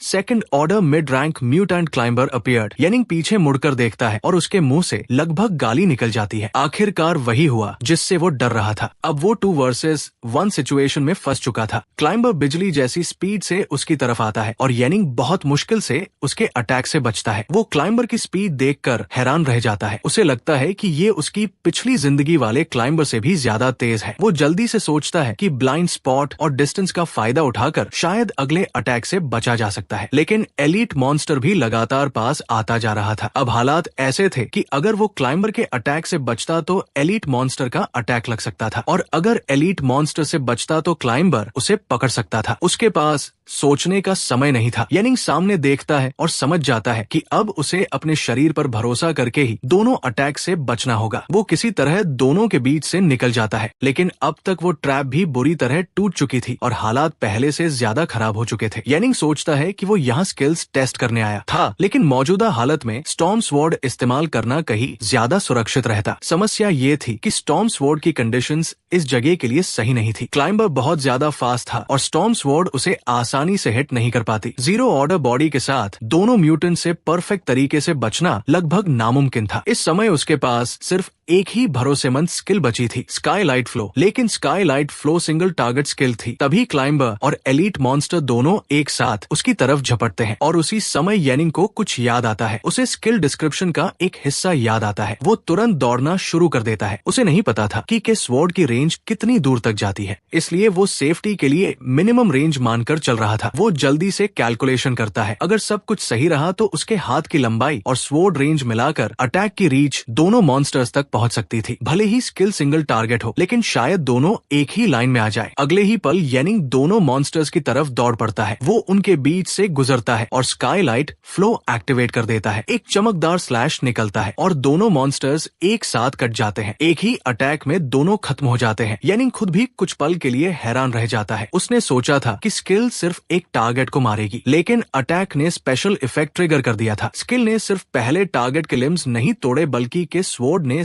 स्प्लैश इफेक्ट भी पैदा कर दिया। इसी वजह से दूसरा मॉन्स्टर भी अटैक की रेंज में आ गया। हालांकि अटैक सफल रहा था, लेकिन येनिंग सोचता है कि 2 मॉन्स्टर्स पर एक साथ रिस्क लेना सही फैसला नहीं था। कुछ देर सोचने के बाद उसे एहसास होता है कि स्पेशल इफेक्ट हर बार ट्रिगर होगा, इसकी कोई गारंटी नहीं है, इसलिए उसे इस स्किल को और गहराई से समझना होगा। फिर भी रिजल्ट देखकर उसे लगता है कि रिस्क लेना बेकार नहीं गया। उधर टियानफेंग मिलिट्री जोन में अचानक हड़कंप मच जाता है। एक अधिकारी स्क्रीन देखकर चौंक जाता है और पूछता है कि ये क्या है। उसे ऐसी एनर्जी फ्लक्चुएशन पहले कभी नहीं दिखाई दी थी। वो तुरंत अलार्म एक्टिवेट करने का आदेश देता है। पूरा कंट्रोल रूम अलर्ट पर चला जाता है। सभी लोग पूछने लगते हैं कि आखिर हुआ क्या है। अधिकारी बताता है कि सबर्ब्स में एबनॉर्मल एनर्जी स्पाइक्स डिटेक्ट हुई है। उसे शक था कि शायद कोई थर्ड ऑर्डर अवेकन वहां लड़ रहा है, लेकिन दूसरा अधिकारी कहता है कि आज टियानफेंग मिलिट्री जोन का कोई भी थर्ड ऑर्डर अवेकन बाहर नहीं गया है। ये सुनकर सब और ज्यादा हैरान हो जाते हैं। तुरंत इन्वेस्टिगेशन टीम भेजी जाती है। करीब 20 मिनट बाद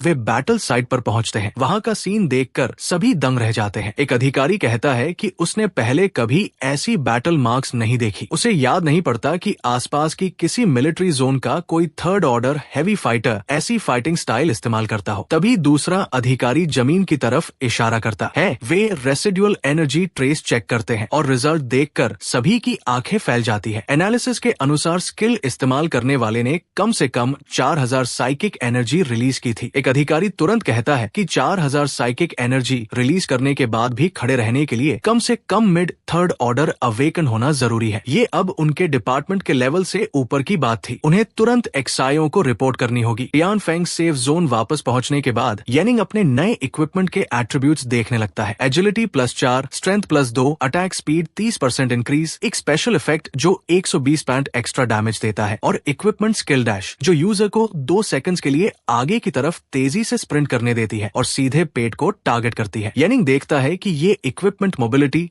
और बर्स्ट डैमेज दोनों को कंबाइन करता है। अब उसे समझ आता है कि पिछली जिंदगी में इसकी कीमत 60,000 क्रेडिट पॉइंट्स क्यों थी। वो उम्मीद करता है कि इस बार भी उसे इसकी अच्छी कीमत मिल जाएगी। घर पहुंचने के बाद वो देखता है कि काफी देर हो चुकी है, इसलिए वो फैसला करता है कि आइटम को ऑनलाइन सेल कर देता है। जैसे ही वो लिस्टिंग पोस्ट करता है, सिर्फ 1 सेकंड के अंदर ही मैसेजेस आने शुरू हो जाते हैं। येनिंग हैरान रह जाता है। उसे महसूस होता है कि ये इक्विपमेंट उसकी पिछली जिंदगी से भी ज्यादा पॉपुलर है। एक बायर पूछता है कि क्या वो रिपिंग वाइन क्लॉ खरीद सकता है और क्या थोड़ा डिस्काउंट मिल सकता है, लेकिन येनिंग साफ कह देता है कि प्राइस 60,000 क्रेडिट्स है और इससे कम नहीं होगा। बायर नेगोशिएशन करने की कोशिश करता है। वो कहता है कि कुछ क्रेडिट्स के साथ इक्विपमेंट, स्किल्स और फूड रिसोर्सेज भी दे सकता है। उसी समय एक दूसरा बायर 30,000 क्रेडिट्स ऑफर करता है। येनिंग को समझ आ जाता है कि डिमांड बहुत ज्यादा है। इतनी इंटरेस्ट देखकर उसे यकीन हो जाता है कि आइटम बेचने में कोई दिक्कत नहीं होगी। मैसेजेस लगातार आते रहते हैं। येनिंग जवाब देता है कि 30,000 क्रेडिट से कम में डील नहीं होगी। व्हाइट रैंक इक्विपमेंट भी एक्सेप्ट कर सकता है, लेकिन उसे स्वॉर्ड टाइप स्किल्स ज्यादा पसंद आएंगी। अगर साइकिक फ्रूट मिले तो और भी अच्छा होगा। एक बायर ये मैसेज देखकर बेहद खुश हो जाता है। वो कहता है कि उसे ये इक्विपमेंट हर हाल में चाहिए, चाहे इसके लिए उसे अपनी सारी प्रॉपर्टी बेचनी पड़े और कंगाल ही क्यों न होना पड़े। वो अपने लोगों को आदेश देता है कि ट्राइब के सारे इक्विपमेंट इकट्ठा करो, खासकर स्वॉर्ड स्किल से जुड़ी कोई भी चीज हो तो तुरंत लाओ। सभी लोग उसकी बात मान लेते हैं। करीब आधे घंटे बाद उसके लोग जो कुछ भी ढूंढ पाते हैं लेकर आ जाते हैं, लेकिन बायर को लगता है कि ये अभी भी काफी नहीं है, इसलिए वो डिपॉजिट डालकर आइटम रिजर्व करवा लेता है और बाकी फंड्स जल्दी से जल्दी जुटाने का आदेश देता है। येनिंग डिपॉजिट नोटिफिकेशन देखकर समझ जाता है कि सामने वाला इंसान इस इक्विपमेंट को लेकर कितना सीरियस है। फिर उसे अपनी पिछली जिंदगी याद आती है। उसकी माँ और XUAN हमेशा मुश्किलों में रहती थी। उनकी जिंदगी में शायद ही कभी कोई अच्छा दिन आया हो, लेकिन अब सब अलग था। इस बार उसके पास रिसोर्सेज थे। वो सोचता है कि अगर माँ और XUAN को फिर भी तकलीफ उठानी पड़ी तो उसके रीबर्थ का क्या मतलब रह जाएगा। अगले दिन येनिंग टियानफेंग रियल एस्टेट एजेंसी पहुंचता है। एक महिला उससे पूछती है कि वो किस तरह का अपार्टमेंट ढूंढ रहा है। येनिंग बिना घुमाए फिराए कहता है कि उसे सबसे अच्छा रेडी टू मूव अपार्टमेंट चाहिए और जल्दी चाहिए, क्योंकि उसके पास ज्यादा समय नहीं है। महिला उसे ऊपर से नीचे तक देखती है और मन ही मन उसका मजाक उड़ाती है। उसकी नजर में एक 0 ऑर्डर अवेकन्ड तो वहाँ का एक ब्रिक भी नहीं खरीद सकता था। वो कहती है कि सबसे अच्छी यूनिट्स की कीमत 40,000 क्रेडिट्स है। क्रेडिट्स है। फिर ताने मारते हुए कहती है कि शायद येनिंग को 2000 क्रेडिट्स वाली प्रॉपर्टीज देखनी चाहिए क्योंकि उसे बाकी कस्टमर्स को भी अटेंड करना है। लेकिन येनिंग शांत रहता है। वो सीधे कहता है कि उसे वही 40,000 क्रेडिट्स वाला अपार्टमेंट चाहिए। वो पेमेंट ट्रांसफर करने वाला है। महिला अभी भी उसे सीरियस नहीं ले रही थी। वो सोचती है कि अगर इस फटेहाल लड़के के पास सच में पैसे नहीं हुए तो उसका समय बर्बाद होगा। जब येनिंग कार्ड स्वाइप करता है तो सिस्टम दिखाता है कि उसके अकाउंट में सिर्फ 13,000 क्रेडिट्स है। ट्रांजैक्शन फेल हो जाती है। महिला तुरंत ताना मारती है। वो पूछती है कि क्या उसके पास पैसे नहीं है और क्या वो सिर्फ टाइम पास करने आया है। उसके हिसाब से उसके कुछ मिनट्स भी हजारों क्रेडिट्स के बराबर थे। तभी येनिंग को एक मैसेज मिलता है। वही बायर माफी मांगते हुए बताता है कि उसने 39,375 क्रेडिट्स, कुछ इक्विपमेंट और कुछ साइकिक फ्रूट्स का इंतजाम कर लिया है। वो पूछता है कि क्या अब डील फाइनल की जा सकती है। येनिंग ऑफर चेक करता है। सारे इक्विपमेंट व्हाइट रैंक के थे लेकिन एक सेट के तौर पर बुरे नहीं थे, इसलिए वो डील एक्सेप्ट कर लेता है। कुछ ही सेकंड्स बाद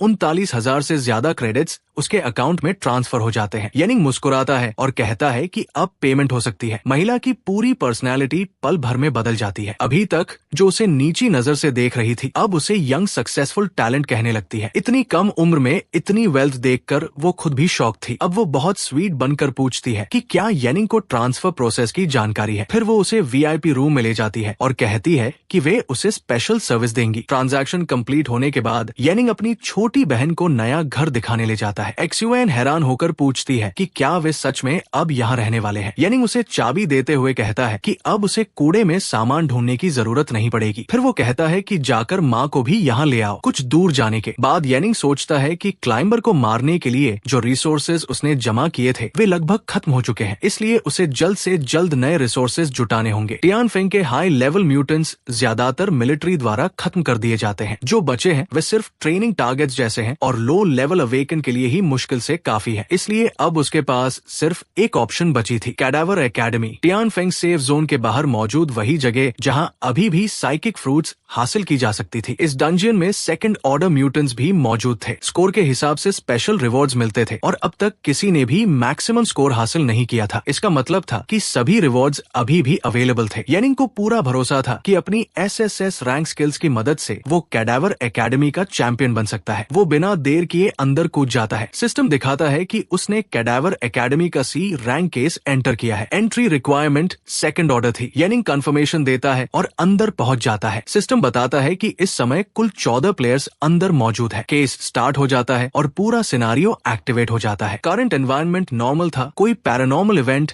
या स्पेशल इवेंट एक्टिव नहीं था। एनिमीज में म्यूटेंट्स, ज़ॉम्बीज और कुछ ह्यूमंस शामिल थे। स्टोरी 7 दिन बाद की थी जब अपोकलिप्स आउटब्रेक के बाद पूरी एकेडमी ज़ॉम्बीज से भर चुकी थी। बाहर निकलने के लिए बेसिक टास्क्स कंप्लीट करनी थी। उधर पीछे खड़ा एक लड़का पूछता है कि क्या किसी ने ये केस पहले खेला है। एक ब्लॉन्ड लड़का आगे आता है और कहता है कि उसने एक बार ये केस क्लियर किया है। अगर किसी को एक्सपीरियंस नहीं है तो वो टीम लीड कर सकता है। एक बॉल्ड लड़का कहता है कि उसने सुना है कैडावर एकेडमी काफी डेंजरस है। अगर ब्लॉन्ड के पास एक्सपीरियंस है तो वो उसका फॉलो करेगा। ब्लॉन्ड सिर हिलाता है और बताता है कि ये सेकंड ऑर्डर केसेस में मीडियम हार्ड डिफिकल्टी माना जाता है। वो कहता है कि अगर टीम कोऑर्डिनेशन खराब हुई तो पूरी टीम वाइप हो सकती है। ये सुनकर कई लोग घबरा जाते हैं, लेकिन तभी उसकी नजर येनिंग पर पड़ती है जो बिल्कुल भी कंसर्न नहीं दिख रहा था। ब्लॉन्ड येनिंग के पास जाता है और पूछता है कि एक जीरो ऑर्डर यहाँ क्या कर रहा है। वो कहता है कि ये सेकंड ऑर्डर केस है, क्या वो मरने आया है। लेकिन येनिंग सिर्फ उसकी तरफ देखता है और अपने किलिंग इंटेंट की हल्की सी प्रेशर छोड़ देता है। ब्लॉन्ड तुरंत चुप हो जाता है। उसे महसूस होता है कि ये जीरो ऑर्डर लड़का कुछ ज्यादा ही डरावना है। फिर वो बाकी लोगों से कहता है कि उनके पास येनिंग की देखभाल करने का समय नहीं है। अगर वो खुद को संभाल सकता है तो ठीक है, नहीं तो पीछे रह जाए और प्रॉब्लम न बने। फिर वो कहता है कि जीरो ऑर्डर अवेकन को भी एक्सपीरियंस चाहिए होती है, इसलिए उसे साथ रहने दिया जा सकता है। इसके बाद वो पूरी टीम को वार्निंग देता है कि बेसिक रिवॉर्ड सिर्फ व्हाइट रैंक इक्विपमेंट का एक पीस है, लेकिन ज्यादातर लोग हाई डिफिकल्टी रिवॉर्ड्स के लिए आए थे। इसलिए वो सबको याद दिलाता है कि किसी भी हालत में कोई अकेले मिशन कंप्लीट करने की कोशिश नहीं करेगा। वो बताता है कि पिछली बार जब वो यहाँ आया था तो गलती से 2 बॉसेस एक साथ एग्रो हो गए थे। पूरी टीम को भारी नुकसान हुआ था। अगर 2 सेकंड ऑर्डर अवेकंड अपनी जान लगाकर फाइट न करते तो वे सब मर जाते। वो कहता है कि उस समय वो इतना डर गया था कि लगभग मर ही गया था और बदले में कुछ भी हासिल नहीं हुआ। उधर येनिंग उसकी बातों पर ध्यान ही नहीं दे रहा रहा था। वो अपना स्टेटस पैनल देख रहा था। उसे लगता है कि उसके एट्रीब्यूट्स अभी भी कम है और उसे साइकिक फ्रूट्स बचाने की जरूरत नहीं है। वो देखता है कि उसकी स्ट्रेंथ 17 पॉइंट्स पहुंच चुकी है। उसकी जानकारी के अनुसार कई सेकंड ऑर्डर अवेकन की मैक्सिमम स्ट्रेंथ भी सिर्फ 18 पॉइंट होती थी। मतलब अभी ही उसकी स्ट्रेंथ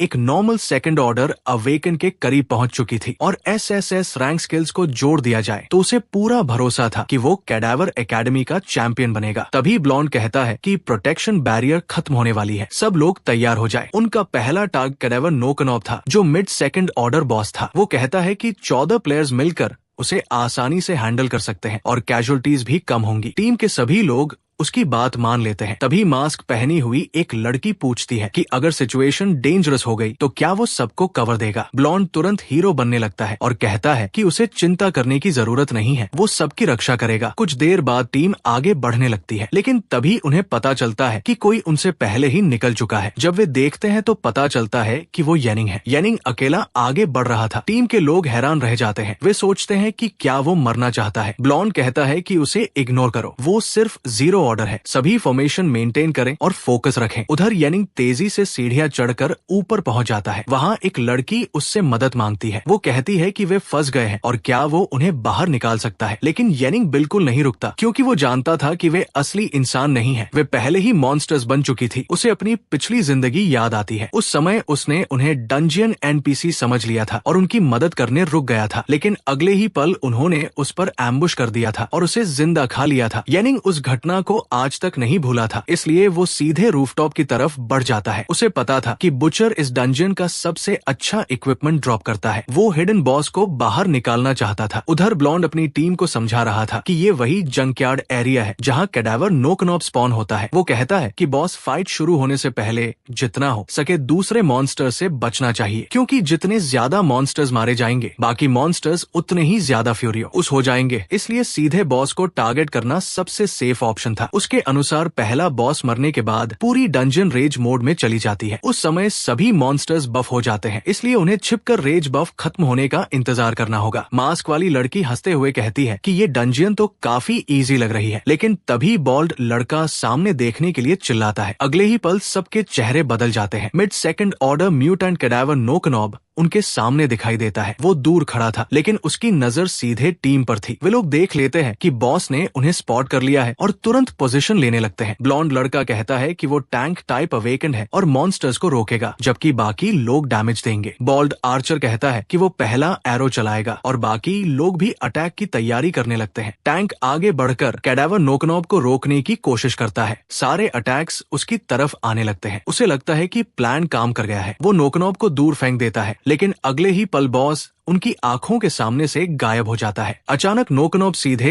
एक टीम मेंबर के ऊपर गिरता है। सब घबरा जाते हैं। ब्लॉन्ड जल्दी से माफी मांगता है और कहता है कि उसका कंट्रोल एक पल के लिए टूट गया था। फिर वो कहता है कि अब सब ठीक है और बाकी लोग पहले की तरह अटैक करते रहें। उधर येनिंग सोच रहा था कि बुचर यही कहीं होना चाहिए, लेकिन उसे दिखाई नहीं दे रहा था। वो मिशन लिस्ट खोल कर देखता है और तभी हैरान रह जाता है। बुचर को मारने वाली मिशन गायब हो चुकी थी। येनिंग तुरंत समझ जाता है कि किसी और ने मिशन एक्सेप्ट कर ली है। वो सोचने लगता है कि आखिर ऐसा कौन कर सकता है। उधर टीम अभी भी नोकनॉब से लड़ रही थी कि तभी पीछे से एक मेंबर पर दूसरे मॉन्स्टर का अटैक हो जाता है और पूरा बैटलफील्ड केओस में बदल जाता है। सब लोग शॉक में पड़ जाते हैं कि दूसरा बॉस यहाँ कैसे आ गया। ब्लॉन्ड तुरंत बहाना बनाता है और कहता है कि जरूर किसी ने सीक्रेट मिशन एक्सेप्ट की होगी। असल में उसका अपना प्लान कुछ और था। टैंक होने की वजह से उसका डैमेज कम था और डंजन में बेस्ट इक्विपमेंट हासिल करना उसके लिए मुश्किल था। इसलिए वो चाहता था कि आखिर तक सिर्फ वही जिंदा बचे और बॉस के लास्ट हिट लेकर सारा बेस्ट लूट खुद ले जाए। लेकिन अब वो मासूम बनकर सबके सामने पूछता है कि आखिर मिशन किसने एक्सेप्ट की। फिर वो शक की सुई येनिंग की तरफ घुमा देता है और कहता है कि शायद वही 0 ऑर्डर लड़का जिम्मेदार है। ब्लॉन्ड, जिसका नाम गुमुन था, ऊंची आवाज में कहता है कि वो येनिंग की चाल में नहीं फंसेगा। फिर वो अपनी टैंक स्किल इस्तेमाल करके दोनों बॉसेस को एक साथ खींच लेता है और टीम को अटैक करने के लिए कहता है। बाकी लोग उसे देखकर प्रभावित हो जाते हैं। उन्हें लगता है कि गुमुन सच में कमाल का लीडर है। लेकिन येनिंग दूर खड़ा सब देख रहा था। उसे समझ आ गया था कि गुमुन सारी गलती उसके सिर डालना चाहता है। प्लान बुरा नहीं था, लेकिन उसने गलत इंसान चुन लिया था। येनिंग को पता था कि इस डंजन में अभी 2 हिडन बॉसेस और बाकी है, इसलिए वो सीधे सी रैंक मिशन एक्सेप्ट कर लेता है, जिसमें पेस्टिलेंट म्यूटेंट को मारना था। इसके बाद वो बी रैंक मिशन भी एक्सेप्ट कर लेता है, जिसमें कैडावर मास्टर को मारना था। जैसे ही मिशंस एक्सेप्ट होती हैं, दोनों हिडन बॉसेस स्पॉन हो जाते हैं। येनिंग उन्हें देखकर मुस्कुराता है और कहता है कि अब जाकर मजा आएगा। दोनों बॉसेस तुरंत उसकी तरफ दौड़ पड़ते हैं, लेकिन येनिंग बिल्डिंग की छत से छलांग लगा देता है। वो देखता है कि दोनों बॉसेस उसके पीछे आ रहे हैं और पूरी तरह एग्रो हो चुके हैं। येनिंग के लिए ये बिल्कुल परफेक्ट था। उधर गुमुन अचानक येनिंग को ऊपर से गिरते हुए देखता है और पहचान जाता है कि ये वही जीरो ऑर्डर लड़का है। येनिंग उनके पास लैंडिंग करता है। गुमुन पूछता है कि वो आखिर कर क्या रहा है, लेकिन अगले ही पल बाकी 2 बॉसेस भी वहां पहुंच जाते हैं और पूरी टीम के होश उड़ जाते हैं। गुमुन का चेहरा डर से सफेद पड़ जाता है। येनिंग हल्की मुस्कान के साथ पूछता है कि क्या उसे खेलना पसंद नहीं है। फिर वो कहता है कि अब असली खेल शुरू होगा, क्योंकि अब वहां एक साथ 4 बॉसेस मौजूद थे। अब सिचुएशन पूरी तरह आउट ऑफ कंट्रोल हो चुकी थी। येनिंग मन ही मन सोचता है कि गुमुन उसे मॉन्स्टर्स लाने का दोष दे रहा था, इसलिए उसने सच में मॉन्स्टर्स ला दिए। उधर गुमुन लगभग पागल हो जाता है। उसे समझ आ जाता है कि येनिंग ने जानबूझकर सारी मिशंस एक्सेप्ट की है। वो गुस्से में चिल्लाता है कि ये जीरो ऑर्डर पागल है। तुरंत वो सबको रूफ की तरफ भागने का आदेश देता है और कहता है कि अगर जिंदा रहना है तो उसके पीछे आओ। बाकी लोग कुछ पल के लिए हिचकिचाते हैं, लेकिन फिर उसके पीछे भागने लगते हैं। उधर येनिंग सोचता है कि यही तो वो चाहता था। अगर सब लोग ऑडिटोरियम में इकट्ठा हो जाएंगे तो उन्हें हैंडल करना और आसान हो जाएगा। कुछ देर बाद सभी लोग ऑडिटोरियम पहुंच जाते हैं, लेकिन वहां पहुंचकर देखते हैं कि येनिंग पहले से उनका इंतजार कर रहा है। तभी बंदना वाला लड़का गुस्से में येनिंग पर टूट पड़ता है। वो कहता है कि अगर येनिंग मरना चाहता है तो उसे कोई दिक्कत नहीं। जैसे ही वो अटैक करता है, येनिंग बेहद आसानी से साइड स्टेप करके बच जाता है। बंदना वाला लड़का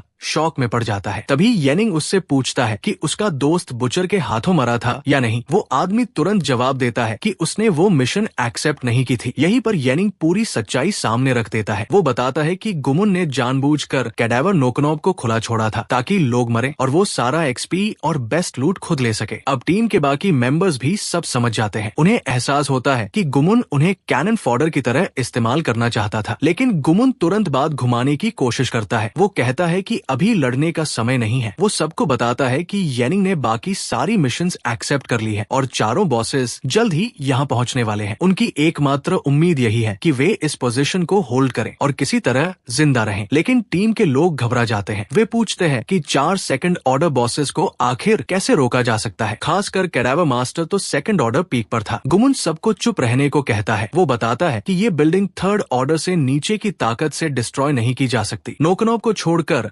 बाकी बॉसेस इतने बड़े हैं कि वे सिर्फ बिल्डिंग पर चढ़ सकते हैं, अंदर आसानी से नहीं आ सकते। इसलिए वो टीम को 2 ग्रुप्स में बांट देता है। लॉन्ग रेंज फाइटर्स बाकी 3 बॉसेस को रोकेंगे, जबकि बाकी लोग मेन एंट्रेंस पर नोकनॉब और ज़ॉम्बी होर्ड को रोकेंगे। फिर वो कसम खाता है कि अगर वे लोग यहाँ से जिंदा बाहर निकले तो सबसे पहले गुमुन और जीरो ऑर्डर लड़के का सिर कुचलेगा। येनिंग उसकी बातें सुनकर बस मुस्कुरा देता है। फिर वो मन ही मन कहता है कि पहले ये देख लेते हैं कि गुमुन आखिर तक जिंदा भी रह पाता है या नहीं। सभी लोग बिल्डिंग के किनारे पर पहुंच जाते हैं और ऊपर चढ़ रहे तीनों बॉसेस पर लॉन्ग रेंज अटैक्स बरसाने लगते हैं। लेकिन कुछ ही देर में उनके चेहरे उतर जाते हैं, क्योंकि किसी भी अटैक का कोई असर नहीं हो रहा था। बॉसेस लगातार ऊपर चढ़ते जा रहे थे और टीम के लोगों की एनर्जी भी धीरे धीरे खत्म होने लगी थी। गुमुन घबराकर कहता है कि अब सब खत्म हो चुका है और वे लोग पूरी तरह फंस गए हैं। लेकिन उसी समय येनिंग सबको देखता है और कहता है कि अगर जिंदा रहना है तो उसके साथ नीचे कूद जाओ। सब लोग शॉक में पड़ जाते हैं। उन्हें समझ नहीं आता कि येनिंग आखिर क्या कह रहा है। अगले ही पल येनिंग खुद बिल्डिंग से छलांग लगा देता है। ऊपर खड़े लोग उसे पागल कहकर गालियां देने लगते हैं। लेकिन तभी आसमान में एक भयानक एनर्जी प्रेशर फैल जाती है। सभी लोग ऊपर देखकर हैरान रह जाते हैं। उन्हें एहसास होता है कि ये पावर उसी जीरो ऑर्डर लड़के से आ रही है। कुछ लोग सोचते हैं कि अगर वही रुके रहे तो मर जाएंगे, इसलिए वे भी कूदने का फैसला कर लेते हैं। लेकिन गुमुन ऐसा नहीं करता। वो सोचता है कि टैंक होने की वजह से उसके पास अभी भी बचने का चांस है। तभी येनिंग स्टॉर्म स्वॉर्ड एक्टिवेट कर देता है। एक भयानक एनर्जी स्टॉर्म पूरे एरिया को ढक लेती है। अगले ही पल पूरा बिल्डिंग हिल उठता है। चारों बॉसेस उस अटैक की चपेट में आ जाते हैं और गुमुन भी उनके साथ गायब हो जाता है। सब कुछ एक ही अटैक में खत्म हो जाता है। बाकी लोग अविश्वास से ये सीन देखते रह जाते हैं। कुछ सेकंड पहले जिन बॉसेस से वे कांप रहे थे। वे अब पूरी तरह मिट चुके थे। चारों बॉसेस एक ही पल में खत्म हो गए थे। गुमुन भी धूल बन चुका था। अब उन्हें समझ आता है कि येनिंग ने सारी मिशंस क्यों एक्सेप्ट की थी। उसकी ताकत कम से कम थर्ड ऑर्डर लेवल की लग रही थी। कुछ देर बाद येनिंग उनके पास वापस आता है और पूछता है कि सब ठीक है या नहीं। टीम के लोग तुरंत उससे माफी मांगने लगते हैं। बंदना वाला लड़का तो जल्दी से सफाई देने लगता है कि उसने जीरो ऑर्डर वाली बात येनिंग के लिए नहीं कही थी। लेकिन येनिंग सिर्फ सिर हिलाता है और कहता है कि अब इन बातों का कोई मतलब नहीं है। अभी सबसे जरूरी काम बाकी बचे ज़ॉम्बीज़ को खत्म करना है। सभी लोग बिना बहस किए उसकी बात मान लेते हैं। अब टीम का लीडर भी येनिंग ही बन चुका था। सभी उसके पीछे पीछे चलने लगते हैं। नीचे पहुंचकर येनिंग को अपनी पिछली जिंदगी की बात याद आती है। उसने सुना था कि कैडावर नोकनॉब के पास एक हिडन ब्लू रैंक इक्विपमेंट होता है। उसे याद था कि वो आधे स्कल जैसा दिखता है, लेकिन स्टॉर्म स्वॉर्ड ने पूरा बैटलफील्ड तबाह कर दिया था, इसलिए आइटम ढूंढना अब मुश्किल हो गया था। तभी उसकी नजर एक चमकती हुई चीज पर पड़ती है। वो उसे उठाता है और देखता है कि वो ग्रज स्कल है। उसके इफेक्ट्स टेलीकिनेसिस और साइकिक डिटेक्शन थे। उसे माथे पर लगाकर एब्जॉर्ब करना पड़ता था। येनिंग समझ जाता है कि ये साइकिक अवेकन के लिए ट्रेजर है। साइकिक यूजर्स को हमेशा कम आंका जाता था क्योंकि वे अपनी एबिलिटीज को फिजिकल अटैक्स में बदल नहीं पाते थे। इसी वजह से उनका डैमेज आउटपुट कम माना जाता था। लेकिन इस इक्विपमेंट के साथ सब बदल सकता था। येनिंग तुरंत स्कल को अपने माथे पर लगा लेता है। अगले ही पल उसके पूरे शरीर में भयानक दर्द दौड़ जाता है। वो जोर से चीखने लगता है। कुछ देर बाद दर्द खत्म हो जाता है। येनिंग टेलीकिनेसिस एक्टिवेट करता है। उसके पीछे पड़ी एक विशाल चट्टान हवा में उठ जाती है। फिर वो उसे जबरदस्त ताकत से आगे फेंक देता है। इसके बाद आसपास के कई और मलबे भी हवा में उठ जाते हैं। वो उन्हें राइफल बुलेट्स की तरह इस्तेमाल करता है। पत्थरों की बौछार सामने की विशाल चट्टान को आर पार कर देती है। येनिंग मुस्कुराता है। ये ताकत उसकी उम्मीद से भी बेहतर थी।